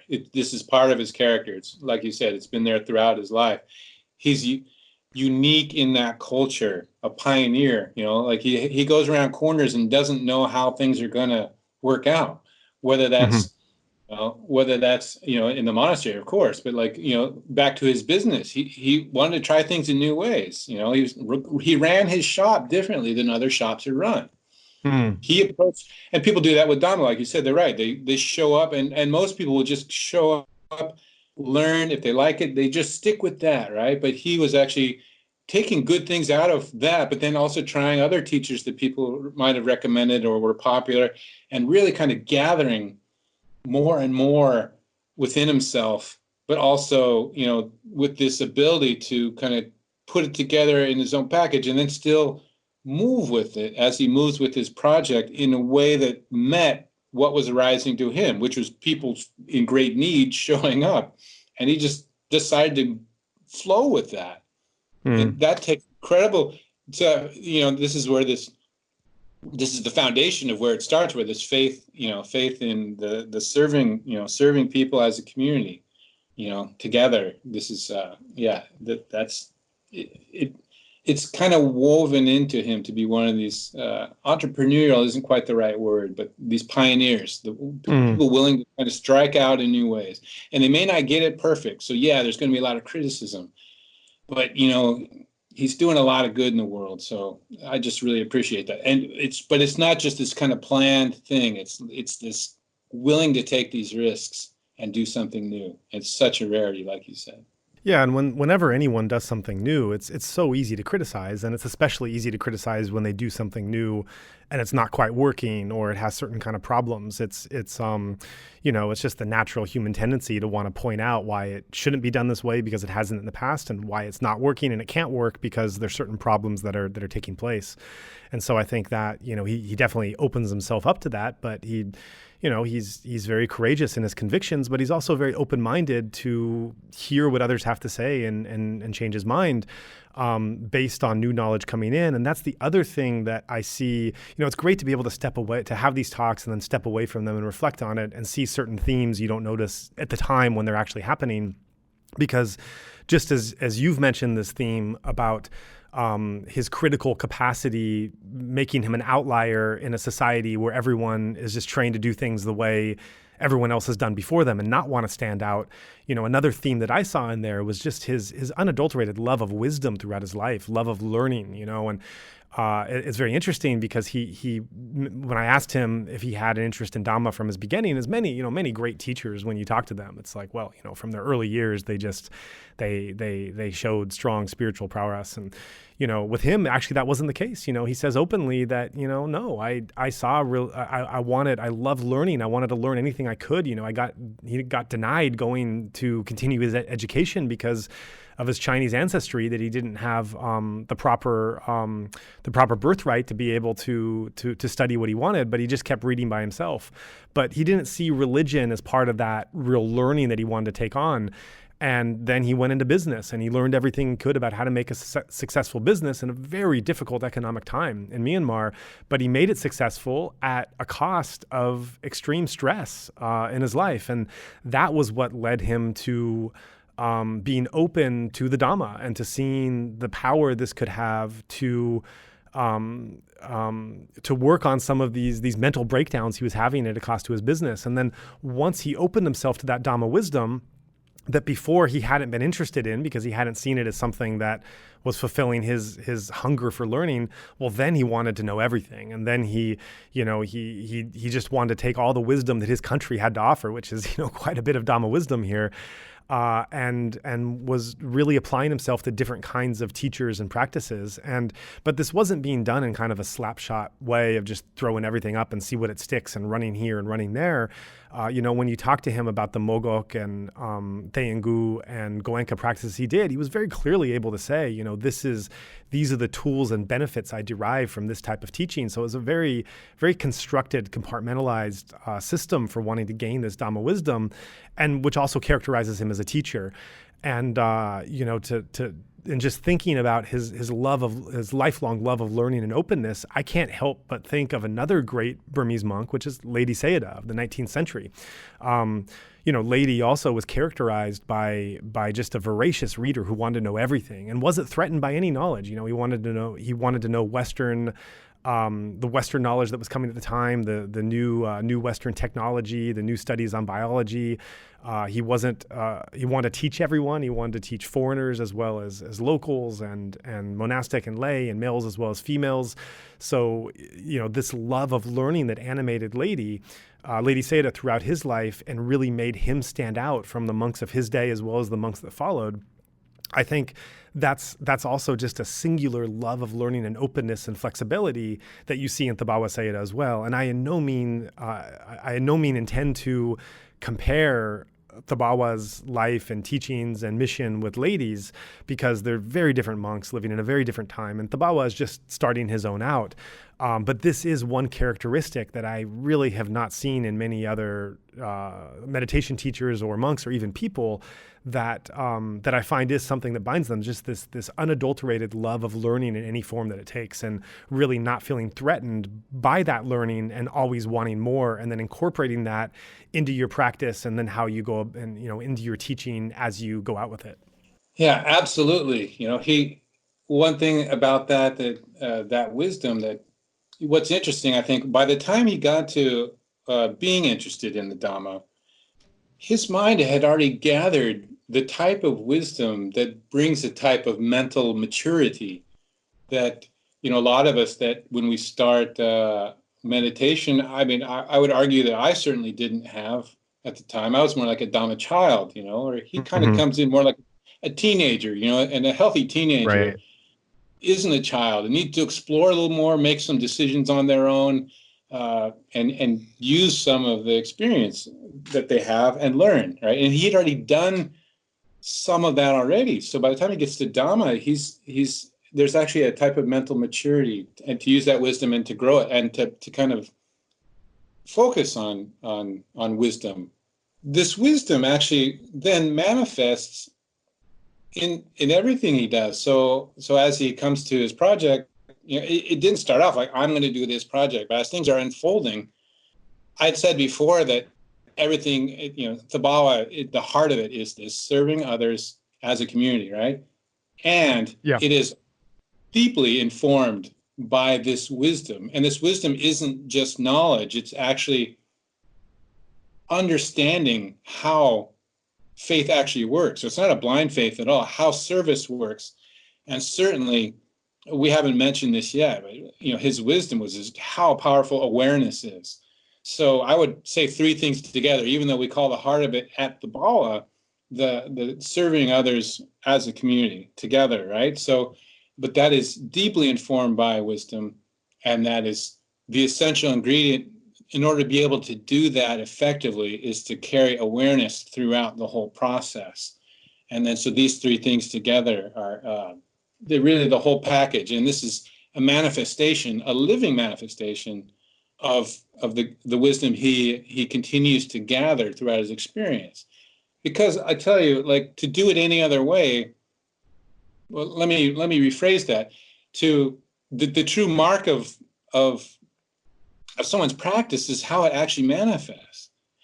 Faith is actually rather more like confidence, right? So he has a confidence in the serving of others with awareness, and that confidence is what gives the whole thing strength. It's the confidence that holds the whole thing together. Because an unwise mind without confidence, when things aren't quite working out, and if you go to the Thabarwa Center, it seems at times there's a lot of things not quite working out. And the mind, out of fear, wants to jump in and like fix it in a very kind of clear and we got to do it like this, and it just doesn't work like that there. And going back to our friend who visited there, and myself, and the way you felt as well, that unsettling that we feel sometimes is that this place is not a manifestation of fear-based control. It's actually a manifestation of freedom. Freedom, a skillful Absolutely. freedom, right? So skillful is important. It's a wise freedom. And I think, so no matter what we want to say about the whole thing, the criticisms that people have, I think it's hard to say that it's wrong. He's pioneered something new. He's turned a corner that hasn't been turned before. People criticize sometimes monasteries for not doing enough for others, and maybe he didn't get it 100% right, but I think the whole place is doing something incredibly awesome in a way that may be uncomfortable. If we spend any amount of time there and we can manifest any of that faith in just doing good things and with skill, with awareness, then we've gained something. And Thabarwa can give that to us. I think that's beautiful. Yeah, and I think that, you really get into this thing of into discussing, what actually his teachings are, what his what kind of meditation he teaches, what is how he characterizes Dhamma practice. And this is obviously something that we didn't explore in this interview because we were really just taking a long, patient time to learn about who he was, where he came from, and how he got to where he's going, which I think was really valuable because, we see certain themes develop and see certain decisions he made that in understanding that, we're able to look ahead at what is actually happening now with the mission that we're able to refer back to and gain a deeper understanding. But I think that it does have to be said that there is a methodology behind the Dhamma practice and the way that he holds the instructions, the way that he holds it all together and brings it together with his teachings on awareness and non-attachment, really being detached, and mindfulness that we haven't had a chance to explore yet during this interview, but during the next one, that's the next topic we'll get into and really try to understand how those teachings bring everything together. So we have that to look forward to. Absolutely. I look forward to it as well. Yeah, great. Well, then thanks for your time, and check back in with you next time we talk to Thabarwa, and hope they don't do too much more burning out there. All right. I don't think that's going to stop it, but I'll take the wishes. Maybe the wish will blow some of the smoke. Well, I don't want to blow it to anyone else either, but yeah, anyways, we'll see how that goes. Yeah, great. Okay, we'll catch you later. All right. Take care, bud. Greetings from Yangon, and we hope you enjoy this episode from the Insight Myanmar podcast. Although we've completed over a dozen interviews so far, this is the first release of a full-length episode as our team has been finalizing our overall podcast format and structure. From here on out, we hope to produce about a podcast a week. In this podcast series, we hope to illuminate the depth and the breadth of Dhamma practice in Myanmar. Many from the diverse range of speakers initially became known to us in our work creating a meditator's guidebook to the country, and it's really a privilege to be able to bring their own voices directly into your earbuds. All these guests that you'll be hearing from have one thing in common: a deep commitment to integrating the Buddhist teachings of liberation into their lives and developing in wisdom. We hope that the diversity of their individual paths may not just educate, but also inspire listeners, as they certainly have done for all of us here. The Insight Myanmar podcast is available wherever you get your podcasts and is also playable directly from our website, www.insightmyanmar.captivate.fm.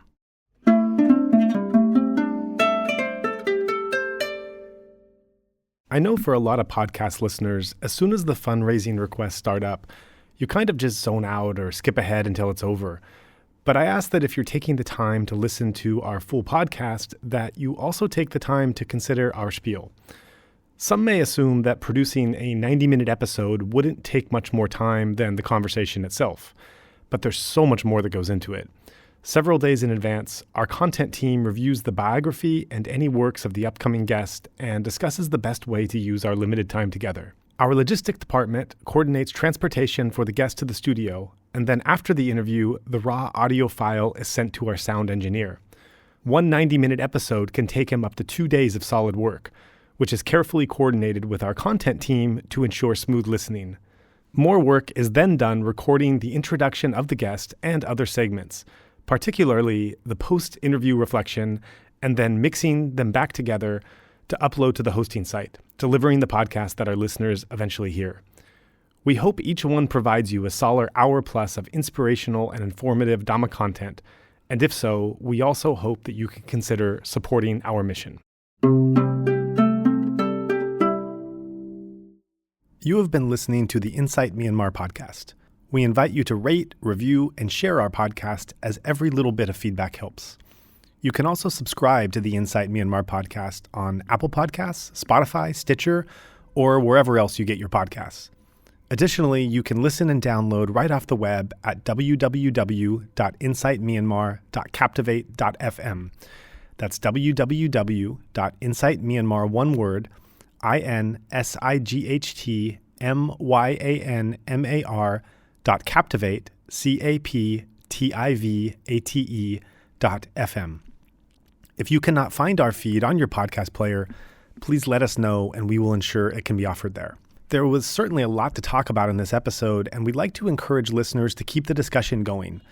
Make a post, suggest a guest, request specific questions, and join in on discussions on our Insight Myanmar podcast Facebook group, and also welcome to join our Facebook and Instagram accounts by the same name, Insight Myanmar. If you're not on Facebook, you can also message us directly at burmadhamma@gmail.com. That's BURMADHAMMA@gmail.com. Or if you'd like to start up a discussion group on another platform, let us know and we can share that forum. We would also like to take this time to thank everyone who made this podcast possible, especially our two sound engineers, Martin Combs and Tharnge, along with Zach Hessler, content collaborator and part-time co-host, and Ken Pransky, who helps with editing. We'd also like to thank everyone who assisted us in bringing the guests who have made up the show so far, as well as the guests themselves for agreeing to come and share their stories. Finally, we're immensely grateful to the donors who made this entire thing possible in the first place. We also remind our listeners that the opinions expressed by our guests are their own and not necessarily reflective of the host or other podcast contributors. If you find the Dhamma interviews we are sharing of value and would like to support our mission, we welcome your contribution. You may give monthly donations at Patreon at www.patreon.com/insightmyanmar or one-time donations on PayPal at www.paypal.me/insightmyanmar. In both cases, that's Insight Myanmar, one word. If you are in Myanmar and would like to give a cash donation, please feel free to get in touch with us.